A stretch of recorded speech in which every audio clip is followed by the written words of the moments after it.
Morning, everybody. How are you? Real quick, because I'm running woefully behind today, but welcome on into the program. Hope you're doing well. Got a lot going on today. 8:05.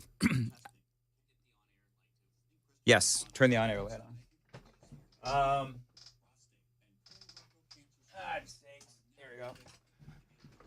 I got 8:05. I'm looking forward to this. Attorney Dustin Kittle and the Tennessee State Legislature is working on a bill that would allow chemical companies to be immune from class action lawsuits stemming from the chemicals that they produce. And so as somebody who very much against chemicals and that kind of thing, I know. But I think it's going to be an interesting conversation because why would the Tennessee State Legislature want to allow chemical companies to be immune from lawsuits? I think it's a valid question. What are you pointing at me for? Oh, crap. Is that good? Okay.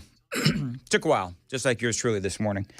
Anyway, so I'm looking forward to that. Take the Daily Dan poll, because I'm going to give both sides the opportunity to have their say. I'm going to have Dustin Kittle on today, who is against this legislation. Tomorrow, I'm going to invite anyone from the state legislature that will come on to talk about this bill, because I do want to be fair. Big immigration victory for Donald Trump. I'm going to try to get Jonathan Fahey on later today. We'll see if he can come on. Tariff talk. Great news regarding the futures market, and you'll get all the details coming up. Nashville's Morning News starts here in like 18 seconds. Thanks for watching.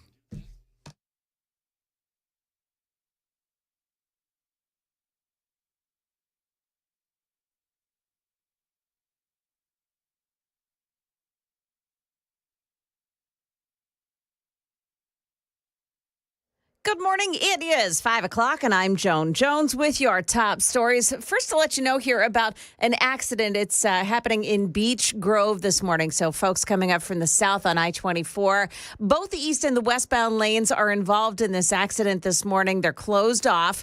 The left lane is closed off, both east and westbound. That's an overturned tractor trailer in the median area. You got to get over to the right to get around it. Significant news from the U.S. Supreme Court today. In a 5-4 decision, the justices allowed the president to resume deportations of alleged Venezuelan gang members under the Alien Enemies Act. ABC News senior Washington reporter Devin Dwyer. It is something of a mixed bag. The liberal justices on the court take great issue with the fact that the court's opinion released last night made no mention of the controversy around how this all went down last month. Justice Sonia Sotomayor says she is disgusted. She says this is a suspect ruling because there's no mention of the government's attempts, in her words, to subvert the judicial process. She calls this an extraordinary threat to rule of law. All 9 justices agreeing that due process needs to be followed. Meantime, President Trump announced the U.S. is engaging in direct talks with Iran over nuclear weapons. Experts estimate it would take only a couple of weeks for Iran to gather enough fissile material to make a warhead. Now, to actually be able to deliver that warhead could take a few months longer, but still, it is way too close for comfort. Certainly a dangerous situation, and even though there's no indication that the Iranian government has moved to make a nuclear weapon at this point, they haven't launched those plans. Diplomats I've talked to said they're under more and more pressure to do so just because of how turbulent things have gotten in the Middle East. ABC's Shannon Kingston reporting Democrats in the House of Representatives may be short by 1 vote tomorrow when the House takes up the Senate-passed budget plan that lays the groundwork for President Trump's domestic priorities. New Jersey Democrat Congressman Donald Norcross hospitalized over the weekend for an emergency medical event. His staff saying it appears to be related to his gallbladder. Now, it's not clear whether he'll be released in time to return to D.C. for a vote, which happens tomorrow. Market Numbers Report brought to you by Beacon Capital Management, online at beaconcm.com. From ABC News, Wall Street now. The Dow down 349 points at the end of trading. The S&P lost 12, and the Nasdaq gained 15 points. Markets rallied briefly in the morning until the White House denied rumors that the president was looking to pause tariffs. President Trump says he's now considering additional tariffs on China after Beijing placed retaliatory tariffs on U.S. goods. Apple is fighting a British government order to provide backdoor access to the iPhone's cloud data feature.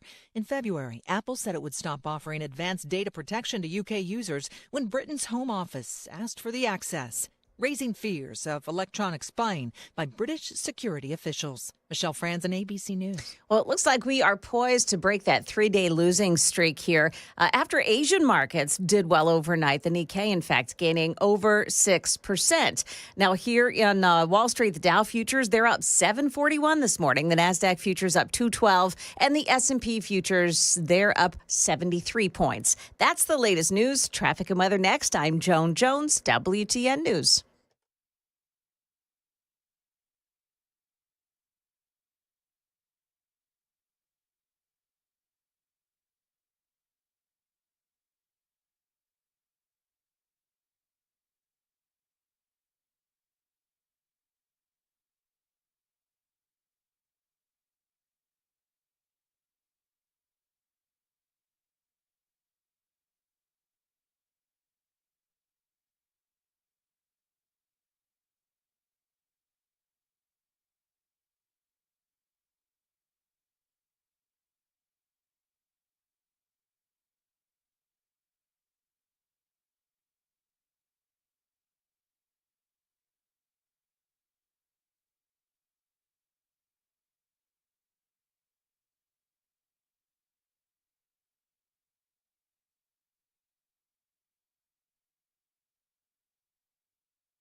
Okay, so for all those folks coming up from the Manchester and Tullahoma area, there's a crash, an overturned tractor trailer in the median in Beech Grove. So 24 eastbound lanes, you only have the right shoulder open, but if you're headed westbound up into the Nashville area, watch it. The left lane is blocked off at the Beech Grove exit 97 while they upright that truck. Traffic every 10 minutes every morning on Super Talk 99.7 WTN.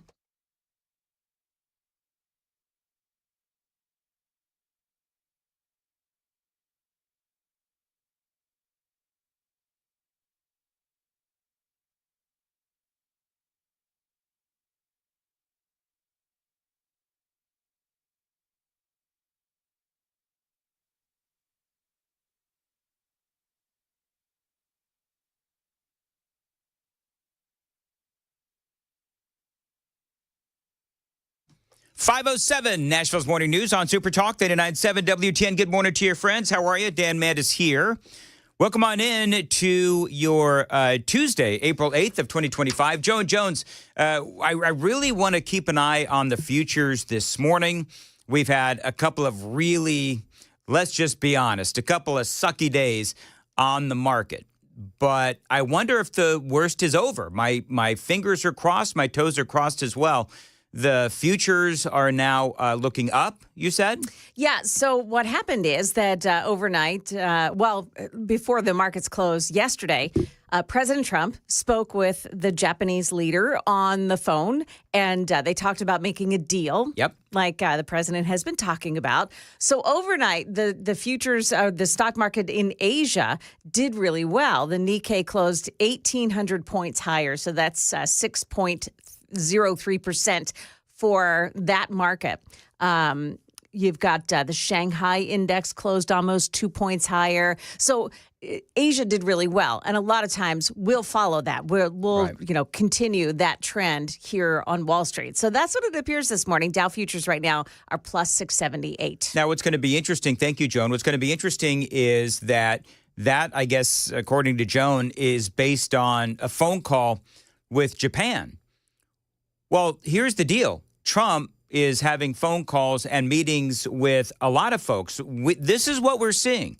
What we're seeing, tariff talk, what we're seeing is a lot of these countries coming to the table, making announcements, making proclamations that they are willing to negotiate. I mean, this was from the EU yesterday. We stand ready to negotiate with the United States.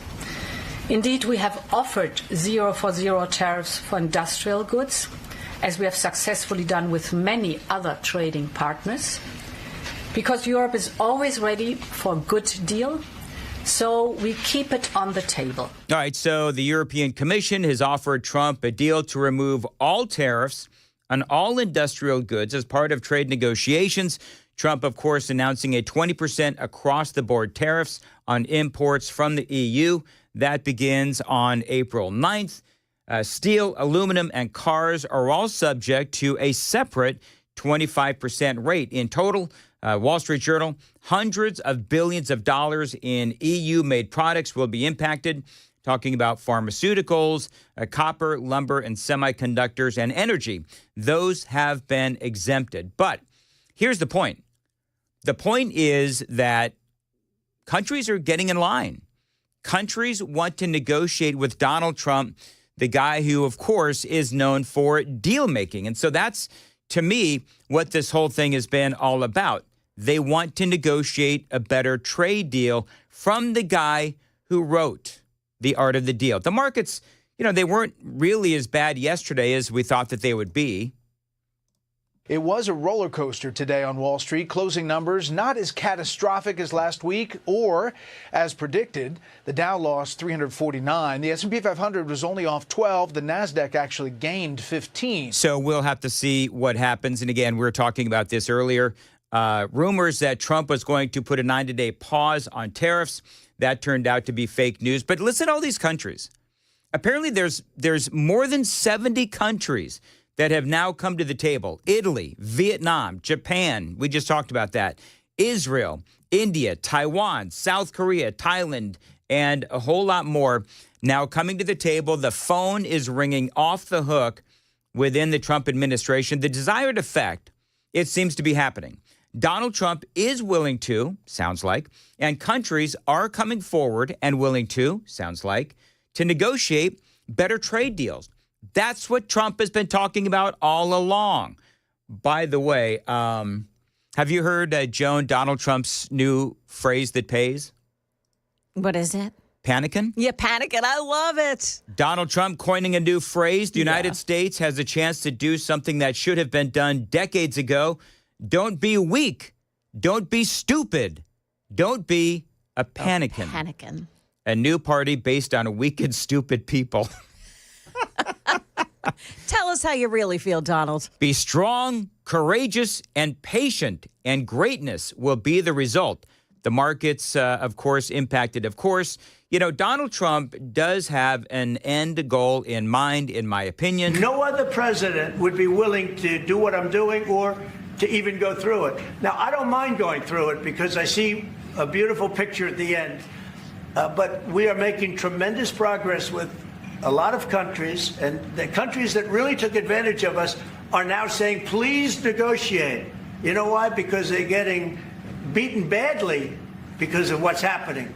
Now, China has come out, and this was overnight, China has come out and said that they will, and this is a quote, fight to the end, threatening an extra 50% tariff if Trump doesn't withdraw his or our retaliatory levy on Tuesday. And so, of course, that is today. And they're saying they will not be blackmailed by the United States. Now, what do we import from China? Machines, parts, of course, iPhones, clothes, toys. So Trump has really been aggressive with China, quite frankly, as he should be. Nobody but me would do this. You know, it would be nice to serve, a nice, easy term. But we have an opportunity to change the fabric of our country. We have an opportunity to reset the table on trade. We lose billions of dollars. We lose close to $2 trillion a year on trade. We lose $1 trillion a year to China. Why would we do that? Number one, why would we do that? And then you have to say, is it sustainable? Then you hear about all of the people that say, well, deficits. If we have a deficit with the country, or if the country has a big surplus with us, like China has a massive surplus that they take and they spend on their military. Well, we don't want that. You know, the bottom line is, I think that given you have all of these nations, and by the way, one of the things that I'll point out is that a lot of these nations were talking tough before the president actually implemented these tariffs. He then implemented these tariffs, and you had all of these nations talking tough. And then when they realized he's not joking around, now they're all lining up to meet with Donald Trump. Now, here's the thing. I think all of this is part of a negotiation tactic. I do. I mean, art of the deal, right? But part of this is that Trump actually, I believe that he wants to make him sweat a little bit.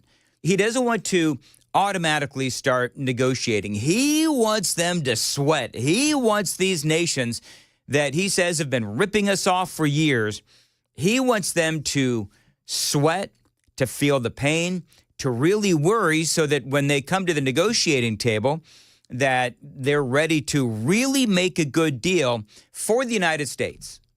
And that's what his whole point is. By the way, there is a Tennessee connection to one of the big parts of this story. It is coming up next on Super Talk, 99.7, 5:15. Time to check the roads on WTN. Okay, we have an accident this morning. It's for the folks coming up from the Manchester and Tullahoma area. You're going to run into this at on 24 in the westbound lanes near Beech Grove. Now, they are trying to upright that tractor trailer, which was in the median, overturned. So 24 westbound right before Beech Grove. You're going to find the left lane blocked off by it. On the eastbound side, the right shoulder is the only thing that's open there, and that's going to cause you to slow down a bit this morning. Traffic every 10 minutes every morning on Super Talk 99.7 WTN. Thank you, Joan. 5:15 on Nashville's Morning News. Weather today, 55 and sunny. Thanks for listening to Nashville's Morning News. By the way, Super Text line is open, 615-737-9986. 4702. Dan, don't underestimate Trump's ability to screw today up. All it takes is one tweet or him talking to make the markets crash again. He can't keep his mouth shut. I get it. He does tend to do that sometimes. And I mean that with love. I do. But 4702 is right. But I think that the president has actually been very measured. I don't know if you've noticed this, Joan. Oh, yeah. But he's been very measured as of late. He has been. And so, and you know what? When the rumor was out that he was going to pause the tariffs for 90 days, they immediately came out, even though the market was rebounding. He came out and he said fake news. Yeah.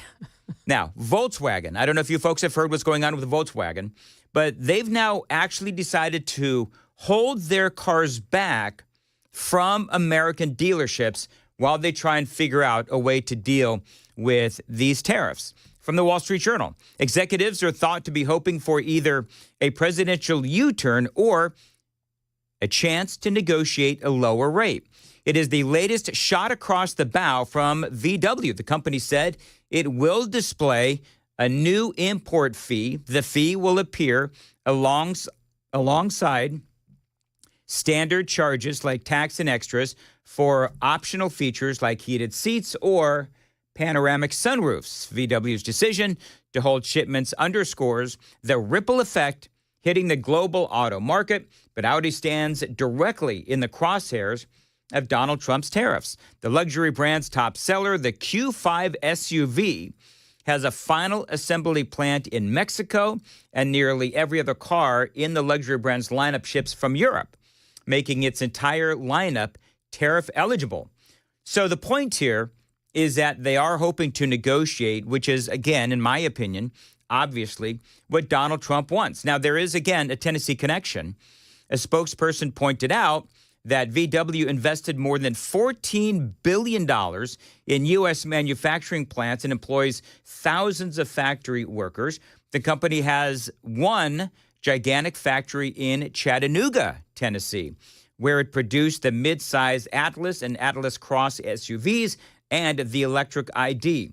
A spokesperson pointed out that VW invested more than $14 billion in U.S. manufacturing plants and factory workers as well. So, and we all know part of what's been going on is that you do have a lot of these countries and companies that have said, okay, what we're trying to do is avoid these tariffs, so we're going to manufacture in America. We're going to do whatever we can to avoid these tariffs. I mean, I'm not going to share the litany of companies with you this morning, but you all know Apple is one. I think GM is another one. But all these companies deciding now to manufacture in America, I think the number is over $1 trillion at least of investment has come into America since Donald Trump started this whole tariff journey. Now, also in the news today, and no, it's not Tariff Talk Tuesday, it's just a Tuesday. But I will also say, I should say the super text line, alive and well this morning. And thank you. 1384 Joan says, good morning, Joan. Good morning. I'm sorry, I wasn't paying attention Apparently doesn't want to say good morning to me, but does want to say good morning to Joan. Oh, well, that's nice. I love Maria Bartiromo. Mm-hmm. I love Maria Bartiromo. Now, have you noticed, Joan, that a lot of people are making a very big deal out of what Maria Bartiromo said yesterday regarding Trump's tariffs and a possible recession? We will see some products actually be raised in price because companies will pass on the cost of tariffs to consumers. I would expect that. That's why you have some people saying that we could see a recession, we'll see a growth slowdown. This morning, Nancy Lazar, who I follow very closely, and I think she's terrific, from Piper Sandler, she says if the tariffs stay in place for at least the next 6 months, even if only 50% of the price shocks where we're seeing products go higher in price show through the economy, U.S. real GDP is on track to decline about 1% in the second quarter and in the third quarter, with unemployment rising. All right, so that's what she said. And so a lot of people glomming onto that one statement. But you know what the thing is? Maria Bartiromo said a lot more than that. And I've got the audio coming up. It is 5:21 on Nashville's Morning News on Super Talk, 99.7 WTN. And Joan Jones, what is coming up in the news at 5:30? Well, crews are working round the clock on restoring power. We'll tell you how they're doing. Also, apparently we are this far from having woolly mammoths roaming the earth again. Yeah, we got those stories coming up here at 5:30 on Super Talk 99.7 WTN.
So Joan has this story about breeding woolly mammoths. So I'm going to do something really dumb in the next segment, or maybe in the 5:35. You know that scene in Jurassic Park where the dude says, You bred raptors? I'm going to pull that up and see if Joan actually gets the joke. But I got to find the audio. So let's see here.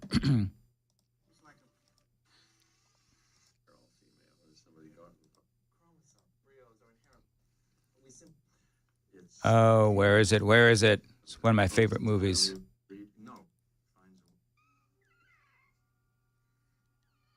Here it is. Put me down. It's a velociraptor. Bred raptors.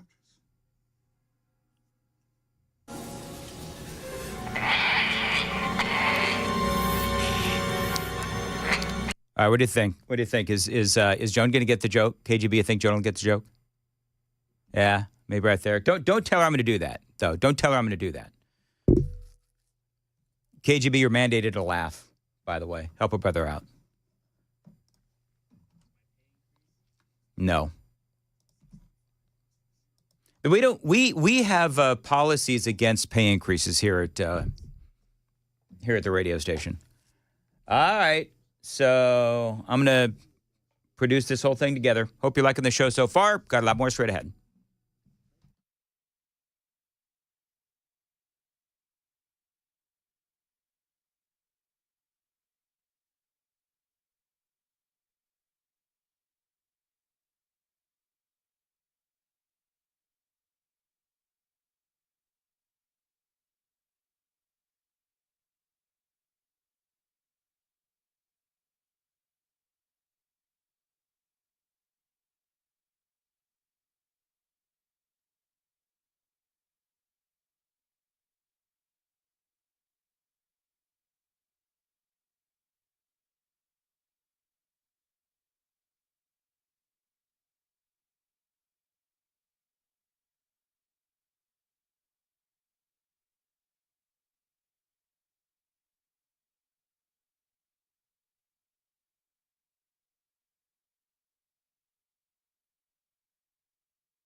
.525, Nashville's Morning News on Super Talk 99.7 WTN. Good morning to you, friends. How are you? Welcome on into a Tuesday. Dan Mandis here, Tariff Talk. And I can I just tell you that every day I try to look for new and creative ways to present Tariff Talk, because I do realize it's not exactly the most, exciting of topics. But I do realize that this is an incredibly, incredibly important story right now, because we're all impacted by it. I mean, whether the possibility of a recession, possibility of higher prices, possibility of job losses. And as I keep saying, I don't know what's going to happen. And neither do most people who are spouting off about this. I hope for the best. Now, Maria Bartiromo, who is someone that I very much respect, a lot of people are pointing to this comment that she made yesterday. And people are saying, oh, no, Fox News is turning on Trump. We will see some products actually be raised in price because companies will pass on the cost of tariffs to consumers. I would expect that. That's why you have some people saying that we could see a recession, we'll see a growth slowdown. This morning, Nancy Lazar, who I follow very closely, and I think she's terrific, from Piper Sandler, she says if the tariffs stay in place for at least the next 6 months, even if only 50% of the price shocks where we're seeing products go higher in price show through the economy, U.S. real GDP is on track to decline about 1% in the second quarter and in the third quarter, with unemployment rising. All right. So, I mean, that would be a recession. But she also said that, well, she had other things to say, including that this ultimately could be good. We will see some products actually, be raised in price because companies will pass on the cost of tariffs to consumers. I would expect that. That's why you have some people saying that we could see a recession, we'll see a growth slowdown. So part of what is going on is Trump does understand, listen, this is something that may lead to higher prices. Donald Trump has called this sort of like the taking of the medicine to fix something that is wrong. That's sort of his comparison. Trump himself has said that prices are about to go up. But I think the media is making a lot out of what Maria Bartiromo had to say, because they're saying that, oh, she's a Trump loyalist and Fox News and all that kind of stuff. But listen, we are seeing some early indications of some positive news. As I said before, nations are looking to negotiate better deals than what Donald Trump laid down last week. I think President Trump is a deal maker. He threw out the most significant, worse than expected tariffs on what he called Liberation Day. And that's probably the high watermark. From here, he uses that as a negotiating lever. And you've got all of these countries that are talking about the potential for deal making. Israel spoke about it, the UK, Vietnam, Argentina. Yep. We are going to see some of these countries take their tariffs down. And that's what President Trump wanted. He also wanted corporate America to say, we've got to move our supply chains back to America. That will create jobs and make the United States less dependent on China, which, of course, is an adversary. Right. So they focused on the negative, and they're not giving the overall perspective of Maria Bartiromo. That's what we've been pointing out this morning, and the president has been pointing it out. Rates are plummeting. Oil prices are plummeting. Deregulation is happening. We've got all of these things happening. President Trump is not going to bend. He told me, a number of times that he's trying to build the economy and make it independent as opposed to relying on China for things like prescription drugs. All right. So there is obviously, and we've all been telling you this, there is a method to Donald Trump's madness. There's a lot more straight ahead. 5:30 news now on WTN.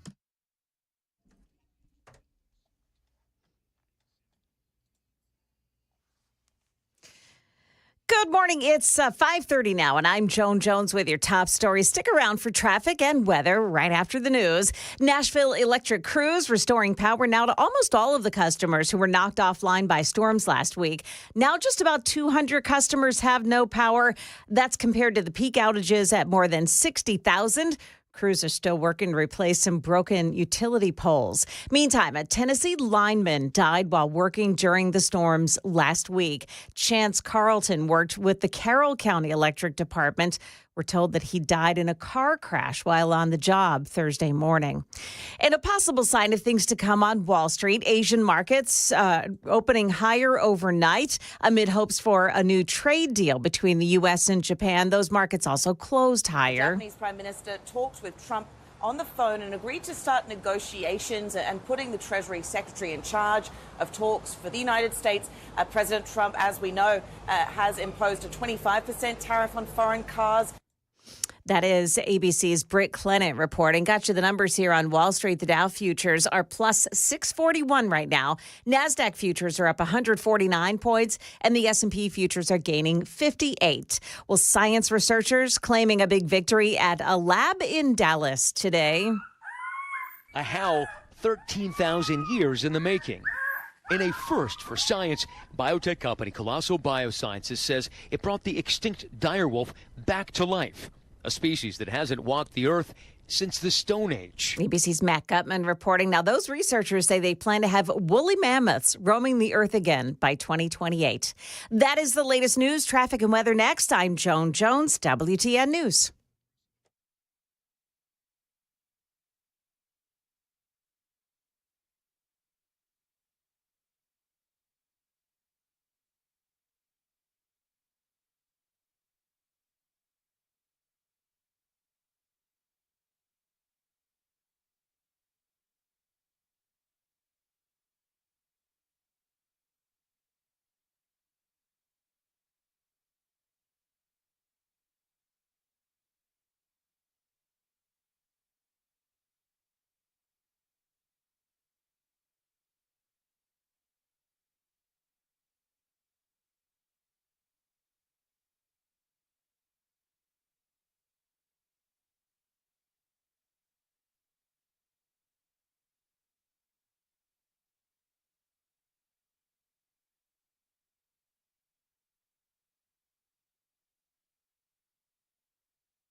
Did you know you're overpaying for your health and wellness products? With over 20 company-owned brands offering its members vitamins, supplements, wellness, and skincare products, you're able to save up to 70% off retail.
Looks like they're clearing out that accident this morning on the 24 westbound side just before Beech Grove, exit 97. That was a tractor trailer that had overturned in the median. Well, now just the right shoulder is blocked off and traffic moving around it pretty well. Traffic every 10 minutes every morning on Super Talk 99.7 WTN.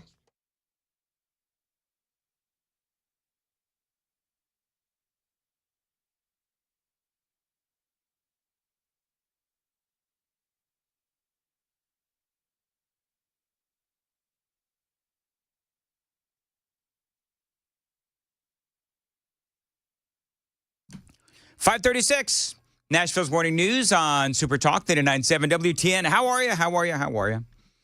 It's Tuesday. All right, need some audio, KGB.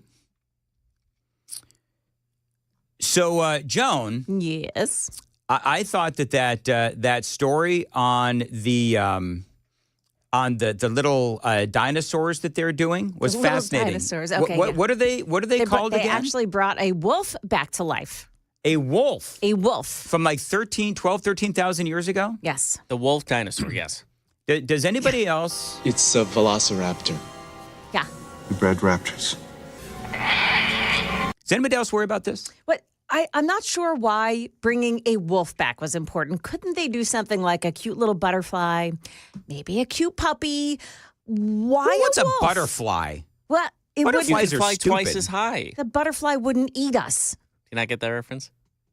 No, what'd you say? Butterfly in the sky said, well, you will fly twice as high. Okay, no. You guys don't get that? Butterfly in the sky, I can fly twice as high. I forget what it's from. Okay, so but it's a apparently, song from the 90s. Joan, apparently KGB has been doing shrooms this morning. Yeah, I think he may have been doing that. Do you know what the side effects of shrooms? No, You because I've talk never about had them. butterflies? You talk No. about butterflies. I don't know. You know, I heard the story. It's a velociraptor. We bred raptors. I mean, I find it interesting. And by the way, those two or three little wolf things, they're actually very cute.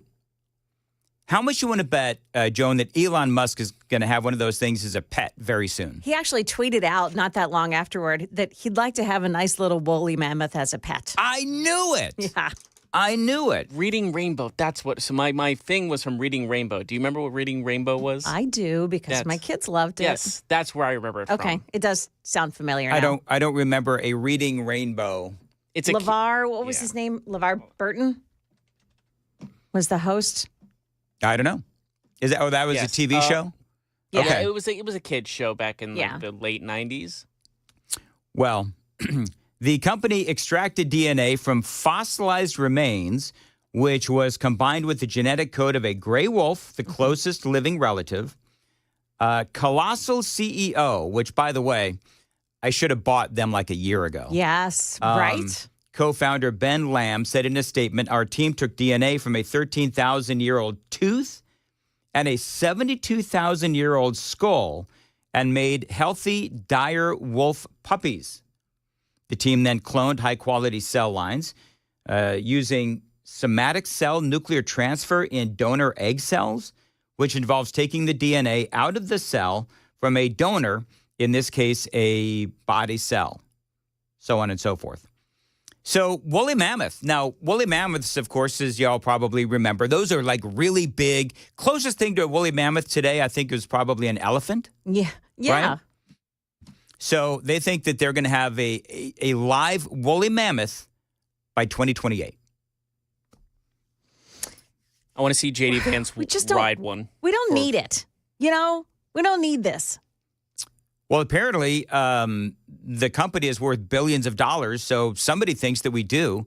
And I think that they're wanting to take a page out of, I think they're wanting to take a page out of Jurassic Park. It's a velociraptor. Yeah. We bred raptors.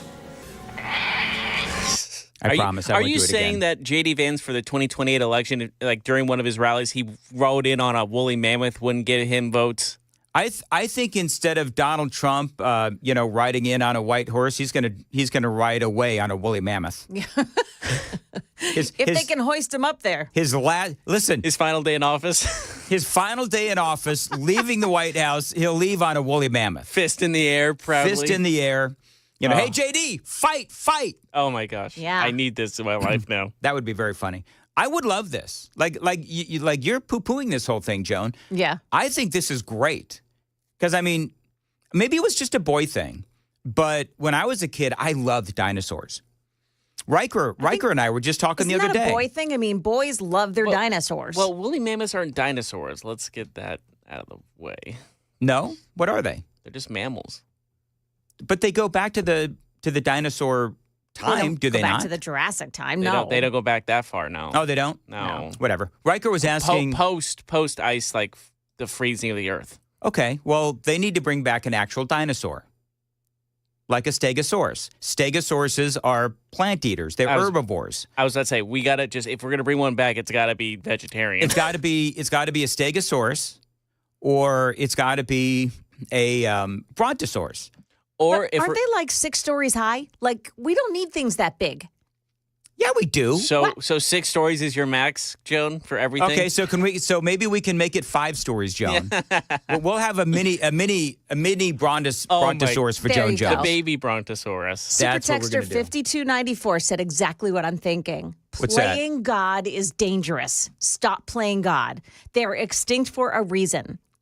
They do not they're not compatible with human life. Well, the meteor hit. I think that wasn't really that was really like an evolution thing. That was just a bad luck thing.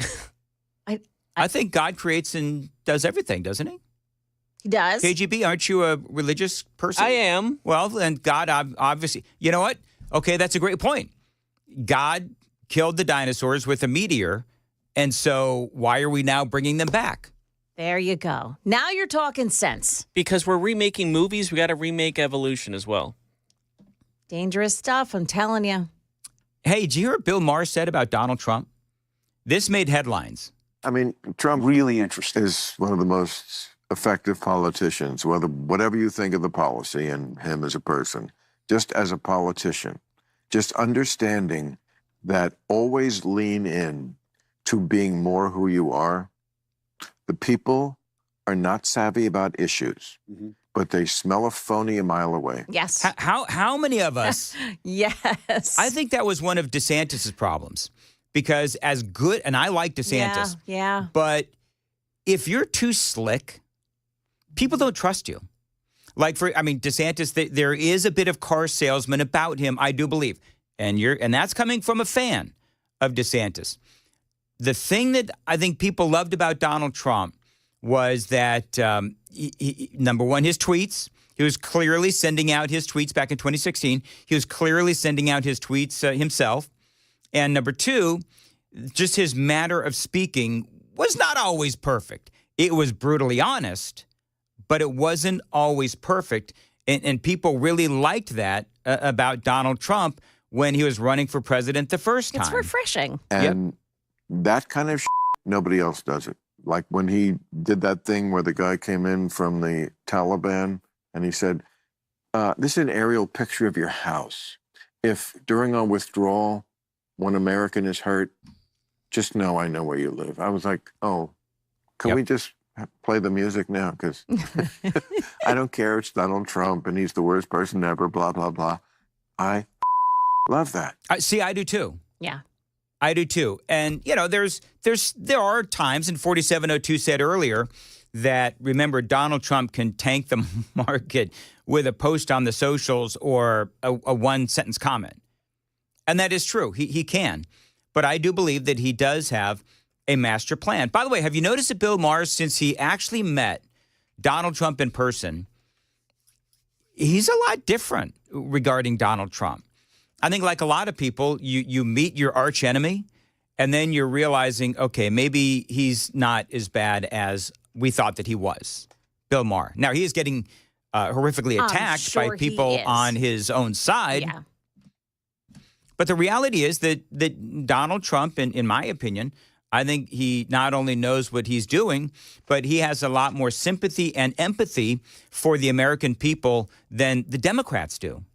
I mean, I think that is clear. There is a story, and this was it's a couple of different stories wrapped into one, but there's a crazy story, a shock poll. Heard the Red Eye guys talking about this. That says 55% of Democrats believe assassinating Donald Trump would be justified. Yeah. That is, I mean, what I is know wrong you're not with these shocked. people? You're not shocked by it because you've seen what they're willing to blow up dealerships. Yep. Regardless of loss of life. They're They willing don't care. to shoot Teslas, and who knows where those bullets might ultimately end up going, and they're willing to take the risk of shooting a person to shoot a Tesla. They were upset when Trump was not killed, when he got shot. Yes. We remember that, KGB? Yeah. The network Contagion Research Institute released the disturbing report Monday that found assassination culture is on the rise among those who self-identify as politically left of center. The report, Assassination Culture, How Burning Teslas and Killing Billionaires Became a Mean Aesthetic for Political Violence, highlighted survey results that found many leftists could at least somewhat justify acts of violence against Elon Musk and President Donald Trump. And that's why Luigi Mangione is a rock star now in some Isn't corners. that crazy? Oh, it is insanity. As a matter of fact, this is happening all over TikTok, where people are talking about, they're using Mangione as an example of what they'd like to do to Donald Trump. Listen to this. If Donald Trump bans TikTok on April 5th, 5 days before I'm supposed to launch my jewelry brand in New York City, Luigi Mangione will look like a cakewalk next to me. What? Isn't that a threat of a president? Yes, that's what I'm saying. These people are so, number one, they're dumb. Has Secret Service taken that woman and her little business out? Man, I'd be like knocking on the door. Yeah. This is the part where like people in the center are all of a sudden on the, that picture of someone running from like the left running away. This is so far left that the center is now like far right. Yeah. That's just what this is. You're bringing people to the right by condoning assassination of a president. Also, that kid that did the stabbing of the other kid at the track meet in Dallas, the murderer, alleged murderer, is getting hundreds of thousands of dollars online. Yep. By the same organization, GoFundMe, that wouldn't help Kyle Rittenhouse, that cut off his funds. Right. But this kid who's an alleged murderer, he's getting funds, and it's allowed to go to him. Apparently, this also alleged. His father said he's a 4.0 student. Someone checked his GPA the last 3 years. They were all under 2. Which, in case this is allegedly, of course. If you don't, and folks, if it's been a while since you've been in high school, under 2 means that you end up in radio. Amen. That is like under a C, right? That's like under 2 is like a D, right? That's F, basically. No, 2.0. Under 2 is D, so when you're under that, he was like 1.6. Okay, so that's Fs. an F. Okay, very I hope he has a nice voice. Well, he's going to jail, probably. I was going to say, I'm sure they'll love it in prison. Here, I know. Or at least I hope that's where he ends up. I know. Maybe he could learn to tell the weather, like this guy. You do want some kind of a jacket to start off the day. It might not need to be that big, puffy, heavy coat, but maybe a light to medium jacket. Let me live my life, DiPietro. Freedom. You know, remember, just don't put the big puffy one on today. You know what? I'm gonna wear one out of spite. The big marshmallow looking the Gore-Tex. Remember the Gore-Tex from Seinfeld? The Gore-Tex jacket. Very funny. Yeah, I'm trying to get Stefano on the program. Are you really? I am. He won't come on. I'm sure he won't come on. Well, because we keep kind of saying stop telling me what to do. Tell him that we're both Philly people. He'll like that. Oh, is he a Philly guy? Yeah, he's a Philly guy. Okay. All right, very good. Appeal to his inner Philly sense. Offer your husband's Philly cheesesteaks. I'll talk to him on Facebook.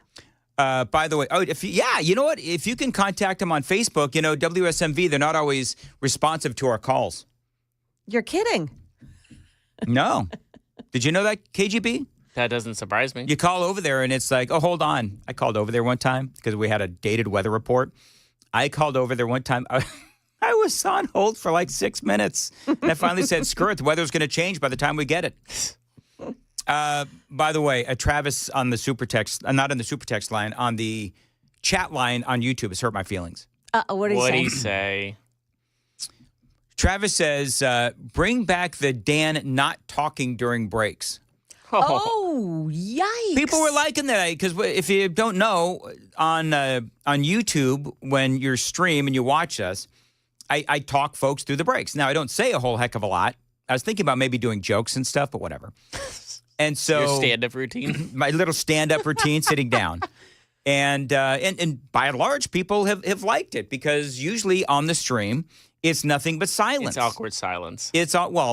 Now there's awkward talking. Yeah. Well, so they know what they're getting in them for. So I've been talking folks through the breaks, and I think Travis is the first person that has not liked me talking during the breaks. He's also upset you don't know what reading rainbow is. He says it's un-American. All right, so just so we're clear, I tried to move on from reading rainbow. Yes, I did notice. Did you notice that, Joan? I clearly tried to move on. And now here is KGB and Travis, who doesn't like me talking during the breaks. Dragging you right back down. Dragging me right back into reading rainbow. You should have saw the text line. Like 5 or 8 people said, reading rainbow. Oh, because they knew. Because they're my people. Well, maybe I'm just too old for that. My people? It started in 83, and it went to like 2006. I looked it up. 1983, I was 13. I was 14. Trust me when I say I had more important things on my mind than reading Rainbow and LeVar Burton. That's when the hormones start kicking in, if you know what I mean. Anyway, so there you go. As far as and I've got a whole big thing that I'm going to do on this shock poll that says that 55% of Democrats believe assassinating Trump would be justified. Joan, you're right. I mean, I've got on my Twitter feed, on my X feed, Dan Mandis Show. I mean, you got to go down quite a ways, but you've got all of those video montages of the Democrats that have been screaming about taking out Donald Trump for years. And I mean, do I need to play the Nancy Pelosi audio and Maxine Waters and all of these Democrats talking about taking out Donald Trump, talking about beating up Donald Trump, Joe Biden taking Donald Trump behind the gym and beating him up and all that stuff? I mean, the Democrats have been advocating for violence for years. Yes, they have. And so if you're left of center, this is what I love, Joan. So if you're left of center, according to this report, you are okay with assassinating and justifying, at least somewhat, assassinating Donald Trump and Elon Musk. Yet, you got all these people that are hand-wringing over white supremacy. So I wonder if there's any lefties who are listening who could defend that stand. I can't. You want to open up the phone lines? Yeah. Hey, should we do that? Open up the phone lines, and if you're a lefty and you can defend that, or if you maybe know people who, we could actually take calls on this. If you know people on the left who fall into that category of justifying assassination, we could leave the phone lines open and they can call in and justify it. I don't think they will. It gives us a glimpse into what is that mindset. And somebody texted me overnight and said something that I posted and said, this is truly mental illness. Oh, yeah, it's absolutely. a mental illness. And these people need to like get their heads examined, but they're out in society with us. But don't you want to know, like, what led them to such incredible derangement? Trump. Yeah. I mean, here's what I think would be interesting is if somebody is patrolling the Capitol and you see Justin Jones, Justin Pearson, or Gloria Jones, the gruesome threesome, ask them, where are you on justifying even remotely the assassination of Donald Trump, and see what they had to say. Yeah. I think that would be actually quite interesting to find out. Let's see here. 5:55 on Nashville's Morning News. I don't know. So Travis is getting into my head now. Should I continue talking during the breaks or not? He's winning. Don't let him win. Don't let him win. Don't let him win. Darth Vader mentioned me in one of the movies, one of the Star Wars movies one time. What did he say? He called somebody a weak-minded fool. That's what I'm feeling like right now. You're not weak-minded. Don't do. Man, I'm kidding. It's a Star Wars reference. Yeah, but you put yourself down too much. We respect you too much to see yourself put yourself down. Sure. That much. All right. Well, what he said. Or tried to say. 5:55. I tried, but I danned it. You danned it. You shanked it. I shanked it. Very good. All right, Joan, what's coming up at 6? Score a win for the Trump administration thanks to all 5 conservatives on the Supreme Court. And wait till you hear what Doge found now. Those stories and more coming up here at 6 o'clock on Super Talk 99.7 WTN.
All right, so Michelle says, Dan, I love you talking to breaks. Don't listen to Travis. Kathy says, no, keep talking. Let's see. Turd Ferguson, Travis is mean. Oh, Travis is in the doghouse, says N907CL. Is that like a CB radio thing? Like that N907CL? All right. I think it's just a name. Travis said, what did he say? No, Travis isn't a troll. Travis hated you? Yeah, for a Why bit, did he hate you? I wore him out. Let's see here. What did he say? Travis said something about how it feels like it's awkward for you. He said something like that. I can't find it. I'm getting so many. Travis not knowing what reading rainbow is un-American. Whatever. You, oh, here it is. I like it, but it seems like it's painful for you. I literally talk for a living, for hours. Some days, do you know the most, KGB, do you know the most hours I talked in a single day? How many shows I did? 14. One day, I did 14 hours of talk radio. That was 9. about 9 or 10 hours last week that I did. So talking during the breaks is actually not painful for me at all. We like your awkward chats, Dan. Snark says she likes my awkward. Even Snark is saying I'm awkward. Am I awkward? Am I not awkward? Snark's awesome. We love Snark. We love Snark. All right. Well, that's it for the. Maybe we need to just start dubbing this like awkward talk during the breaks. Let's go to awkward talk. Mid-show, give him the talk. There you go. All right. News with Joan Jones is coming up.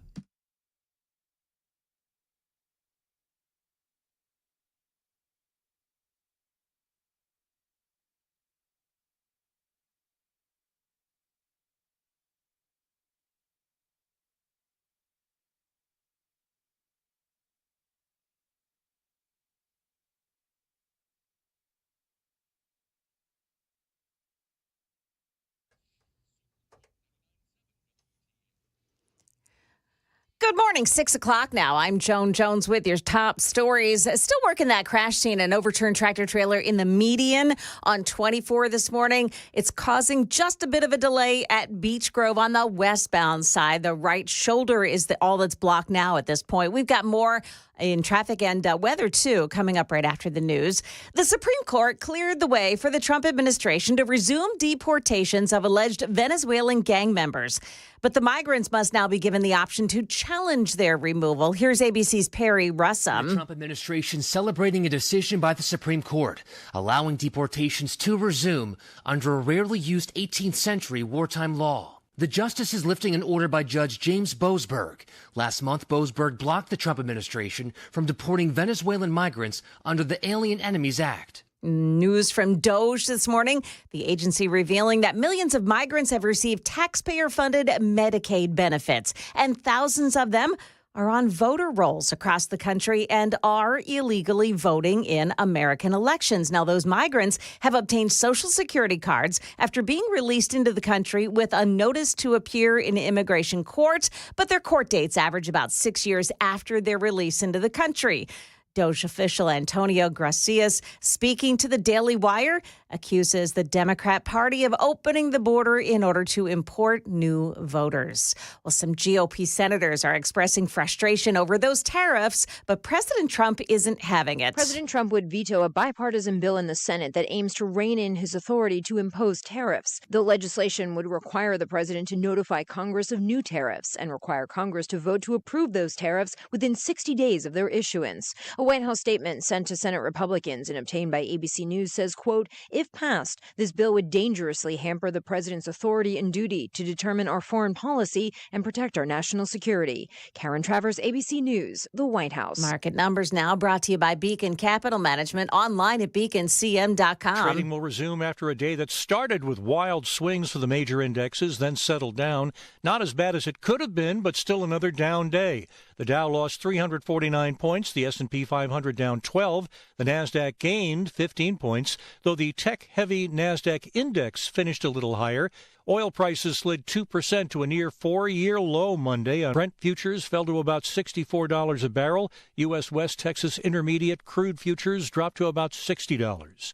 Chuck Severson, ABC News. Gonna like these futures numbers. The Dow futures are up 707 right now. The Nasdaq futures gaining 200. S&P futures are up 70 points. All of that comes after Asian markets rose overnight as well. That is the latest news, traffic, and weather. Next, I'm Joan Jones, WTN News.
Just a few lingering delays now on 24, the westbound lanes at Beech Grove. So this is all those folks coming up from Manchester and Tullahoma. You're going to run into this. It's an overturned tractor trailer that was in the median lane early this morning. Looks like it's now off to the right shoulder, and that's where it's blocked off this morning, not causing a big delay at this point. Traffic every 10 minutes every morning on Super Talk 99.7 WTN.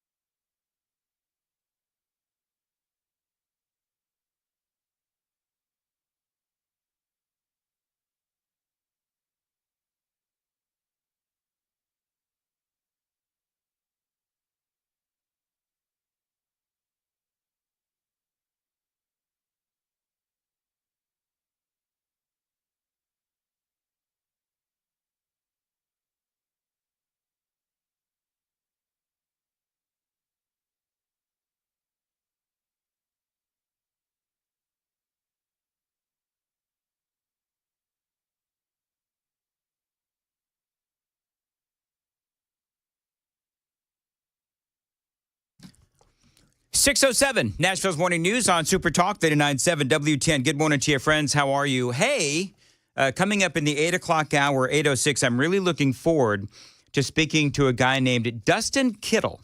Now, he's been on the radio station before, but there is a bill going through the Tennessee state legislature. It's an immunity bill for chemical manufacturers. And so basically what this bill would do is it would give immunity from lawsuits for the chemical companies stemming from their pesticides like Roundup. So in other words, if you have a bunch of people that end up getting cancer from Roundup, for example, the chemical companies would be immune from lawsuits stemming from the chemicals that they utilize. And so the Tennessee state legislature wants to give those chemical companies immunity. Dustin Kittle is an attorney who is against that bill, and there is a lot of controversy on this bill. And so I'm going to tell you that Dustin Kittle, he is a farmer. He is an attorney. He's really smart on all this stuff, and he is against this bill, giving the chemical companies immunity. And we had our Daily Dan poll. You watch us on YouTube, you like and subscribe. And that is our question. Should chemical companies be given immunity from lawsuits stemming from their products? And I think at last check, KGB, 95% of the WTN audience, a very conservative audience, says that no. These chemical companies should not be given immunity from lawsuits in the state of Tennessee stemming from those products. And so, KGB, are we still looking at about 95% saying no? It has increased to 96% no. I don't know when the last time we have some lopsided polls. This is a really lopsided poll. I think that we have more of these lopsided landslides than we do good 50-50 ones, unfortunately. Yeah, but this is a good and legit question because, you know, you have a lot of conservatives obviously listening. And clearly, at least according to our poll, you don't want these chemical manufacturers to be given immunity, which is what some in our state legislature apparently want to do. Now, to be fair, Dustin Kittle is going to be here at 8:06 in studio. And tomorrow I will ask one of the sponsors of the bill if they would like to come in and talk about it from their side, because I do recognize that there are two sides to this argument. So we'll have that conversation with Dustin coming up at 8:06 here on Nashville's Morning News on Super Talk 99.7 WTN. Super Text line is open, 615-737-9986, 615-737-WWTN. There is a lot going on this morning. This was a huge, a monumental victory for President Trump, the biggest legal win of this administration so far. So that is Stephen Miller, and he is, of course, as you all know, policy advisor for Donald Trump. He was on Hannity's show last night. Big news last night on deportations and deporting these vile gangbanger illegal aliens that Donald Trump has been deporting. Great news here. The United States Supreme Court has ruled 5-4 that Judge James Boasberg was wrong to try and block Trump's deportation of illegal alien gangbangers This is from Fox News. A divided Supreme Court Monday cleared the way for Donald Trump's administration, this was last night, to use a controversial wartime authority to deport alleged members of a Venezuelan gang. But they said, and so this isn't a full-throated victory for Donald Trump. You've got to listen to some of these caveats.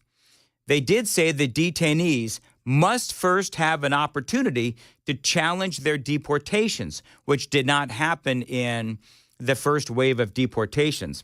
A divided Supreme Court on Monday cleared the way for the Trump administration to use that controversial wartime authority to deport alleged gang members of a Venezuelan gang.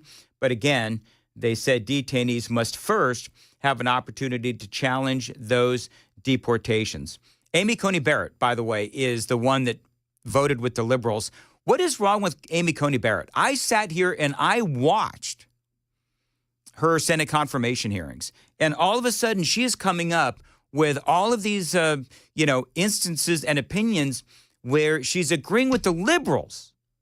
It is blowing my mind and angering me.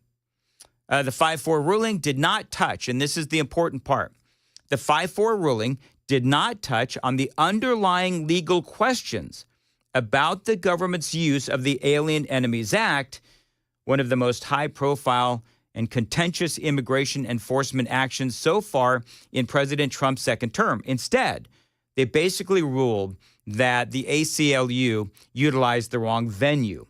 The majority ruled that the 5 Venezuelan immigrants who challenged the policy did so in the wrong court, leaving open the possibility that those targeted for deportation could refile their case in Texas or other jurisdictions where they are detained. The 5-4 ruling did not touch on the underlying legal questions about the Alien Enemies Act. So that is where we are. We're not completely out of the woods, I guess, is the point that I'm making, because these dirtbags theoretically could and probably will, courtesy of the ACLU and George Soros, refile this whole thing. Now, Stephen Miller, of course, he was excited about all of this because it takes the case away from Judge James Boasberg, which is huge because clearly he and others are activist judges. So, again, we're not completely out of the woods, but here's more from Stephen Miller. A total embarrassment for crazy Judge Boasberg, who's been trying to force this president to bring foreign alien terrorists back onto American soil, trying to turn our planes around, trying to empty prisons in foreign countries and bring them back to our soil. This is a monumental, colossal victory for the rule of law, for the Constitution, for our founding generation, John Adams, who signed this law into effect in 1798, and for President Trump in fulfilling his mandate and campaign pledge. Yeah, and it was a big mandate. It was a big campaign pledge. Chief Justice John G. Roberts, Justices Clarence Thomas, Samuel Alito, Neil Gorsuch, and Kavanaugh were in the majority on the ruling. Kavanaugh defended their decision in a brief statement, saying the majority's disagreement with the other 4 justices, including Amy Coney Barrett, is not over whether the detainees receive judicial review of their transfers. All 9 members of the court agree that judicial review is available. The only question is where that judicial review should occur. The court's 3 liberal justices, I don't know, should we start calling Amy Coney Barrett a liberal justice? Because she keeps siding with the liberals. So I guess I'll phrase it for now. The court's 3 liberal justices forcefully dissented, joined in part by Justice Amy Coney Barrett. So again, these challenges could come back maybe in the state of Texas, but Stephen Miller still incredibly excited. What does this mean for you and your family watching at home tonight?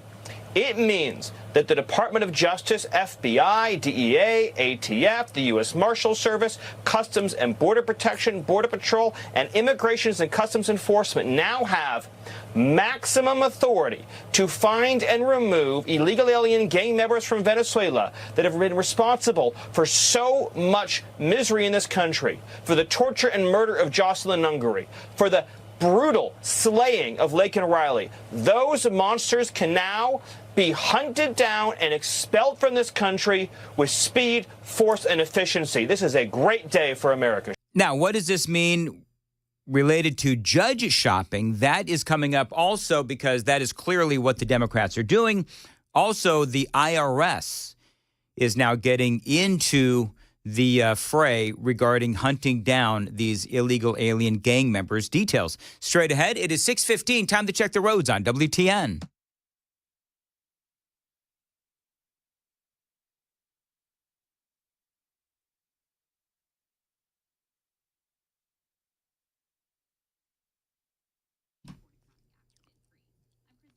As far as your weather for today, a high of 55 and sunny, 40 degrees now. Super Talk, 99.7 WTN. So, again, part of this story regarding the Supreme Court siding with Donald Trump, they all agree that these gangbangers, these Venezuelan gangbangers, should be allowed to have their day in court. All 9 say that they agree on that. And what they don't agree on, though, is the venue.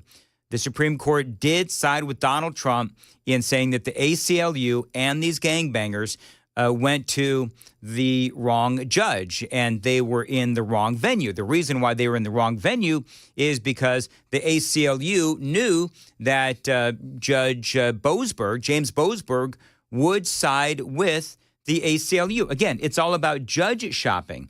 So Stephen Miller says this puts the Democrats on notice, and that judge shopping is no longer going to be allowed. The radical left lawyers like the ACLU will search for the most lunatic left judges in the whole country to try to shut down the president's action, even if there are no plaintiffs where that judge is operating. In this case, we had illegal aliens who were part of a designated foreign terrorist organization who have been declared alien enemies in Texas, and they were suing us in D.C. This judge should have mooted out the case the second it was filed. So instead, the Supreme Court mooted it out for him. And what it means is that now all of these crazy left judges are on notice that President Trump is fighting back against lawfare. He's fighting it back against judge shopping and forum shopping. And we're going to protect the powers of the president, and we're going to protect the people of this country. Well, the court, again, does have some caveats. They emphasize the court's order on Monday means the government cannot, again, usher any detainees onto planes in what they call a shroud of secrecy and without a hearing, as it did on March 15th. And now the government, they say, nor can the government immediately resume removing individuals without notice, wrote Justice Sonia Sotomayor, joined by Elena Kagan, Ketanji Brown Jackson, and Amy Coney Barrett. What a disappointment she is. To the extent the government removes even one individual without affording him notice and a meaningful opportunity to contest a planned deportation, she added, it does so in direct contravention of an edict by the United States Supreme Court. Kristi Noem, by the way, was very excited about all this, celebrating the Supreme Court's ruling last night. In his social media post, President Trump was proven right once again. SCOTUS confirms our commander-in-chief, Donald J. Trump, has the power to stop the invasion of our country by terrorists using wartime powers. Leave now, or we will arrest you, lock you up, and deport you. Caroline Levitt in the last soundbite here, but she was also very excited. This is a massive legal victory, a massive victory for law and order and for our constitutional republic and the sovereignty of the United States of America. We called on the Supreme Court to rein in these activist judges like Judge Boasberg, who was completely out of line in trying to say that the president didn't have the executive authority to deport foreign terrorists off of our soil. We have always maintained the position at the White House that the president was well within his constitutional authority to do so. And this decision proves that President Trump and our administration have always been right from the beginning. He will continue to utilize the Alien Enemies Act to remove foreign terrorists and Tren de Aragua members, vicious gang members from American communities. And because of this ruling, the United States of America is a much safer place. Our team will get to work tomorrow to deport these heinous, violent foreign terrorists from our neighborhoods. So that is obviously Caroline Levitt, but again, it is a victory, but again, there are some caveats. By the way, more news last night. The Department of Homeland Security and the IRS have now come to an agreement to allow ICE to access taxpayer information to local illegal aliens subjected to deportation. So what ICE is going to do is, I guess, partner with the IRS, ICE and the IRS getting together, the Department of Homeland Security, to figure out who is here legally, illegally, where they are, and so forth, by allowing the authorities in the Trump administration to access their taxpayer information. This is from the Washington Post. The Trump administration filed a memorandum of understanding late Monday with the court to create guardrails and a process for ICE requests to the IRS to further investigations of criminal illegal immigrants who have failed or refused to leave the United States 90 days after a judge has issued a final order of removal. The quote, the Internal Revenue Service and the Immigration and Customs Enforcement have entered into a memorandum of understanding to establish a clear and secure process to support law enforcement's efforts to combat illegal immigration. And on it goes. So that is definitely very, very good news. It is 6:21 on Nashville's Morning News on Super Talk 99.7 WTN.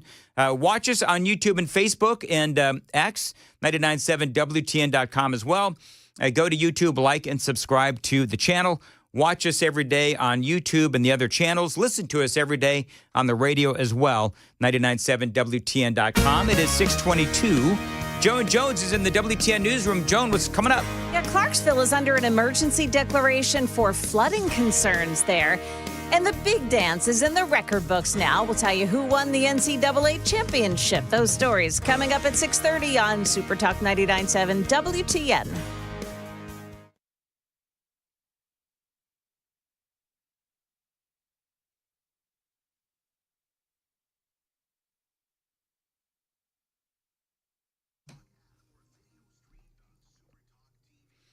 .622, Nashville's Morning News on WTN. Interest rates have plummeted. It's time to call Loan Pronto today. Dan Mandis here.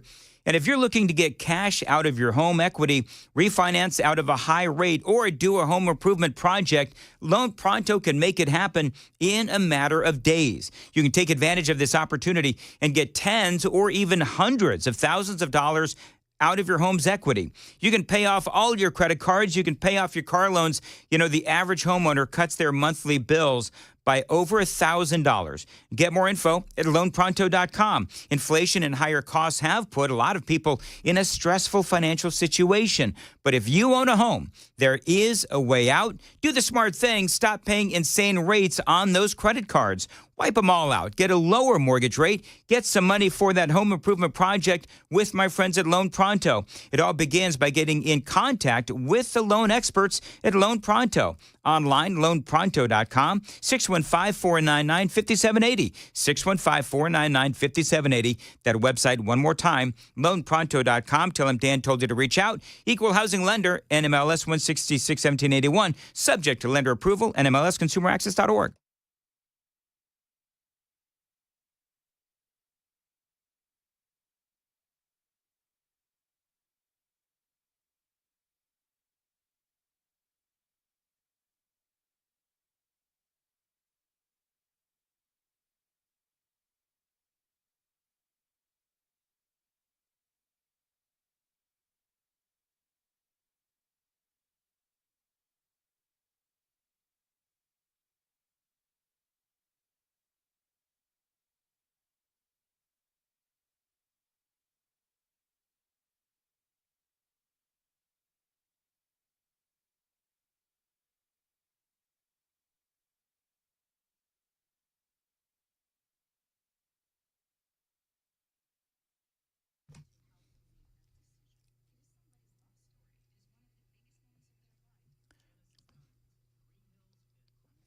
.624, Nashville's Morning News on WTN. Dan Matt is here for United Structural Systems, USS. Now, I've been telling you for years about United Structural Systems. They are experts in waterproofing, concrete leveling, and foundation repair. Now, this is a great company, and they've helped me several times with my home, and that is why I proudly endorse United Structural Systems. Now, we have had a ton of rain over the last several weeks, especially in the last several days. Well, listen, you've got to go down into your basement or your crawl space, see if there's water or moisture down there. If there is, you could have some waterproofing issues. United Structural Systems can help you fix that. They are experts in basement and crawl space waterproofing, basement wall stabilization, and yes, foundation repair as well. United Structural Systems, they're not going to charge you for any unnecessary repairs, and they're not going to pay a dime until the work is done and you are a satisfied customer. We guarantee our best. Call USS 615-488-7855. Tell them Dan told you to reach out, USSTN.com.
.629 Nashville's Morning News on Super Talk 99.7 WTN. Before Joan's newscast, we have some breaking news in the WTN newsroom. Joan. Yeah, so I did reach out to Stefano DiPietro on Facebook, and he said he pointed me to his bosses, and he said those are both my bosses, and I'm sure that they can help get that going. So it sounds like we may get Stefano DiPietro. Yeah. You know, maybe we can have him on daily, and he can tell us all what to wear. You know, like every single morning. I was gonna say you tell him what to wear for the interview. Oh my gosh, I could do that. Yeah. Stefano, I needed a red tie, not a blue tie today. There you go. 6:30 on Nashville's Morning News on today. What's that? He's wearing purple today. Is he? Okay, very good. Whatever works. All right, it's WTN.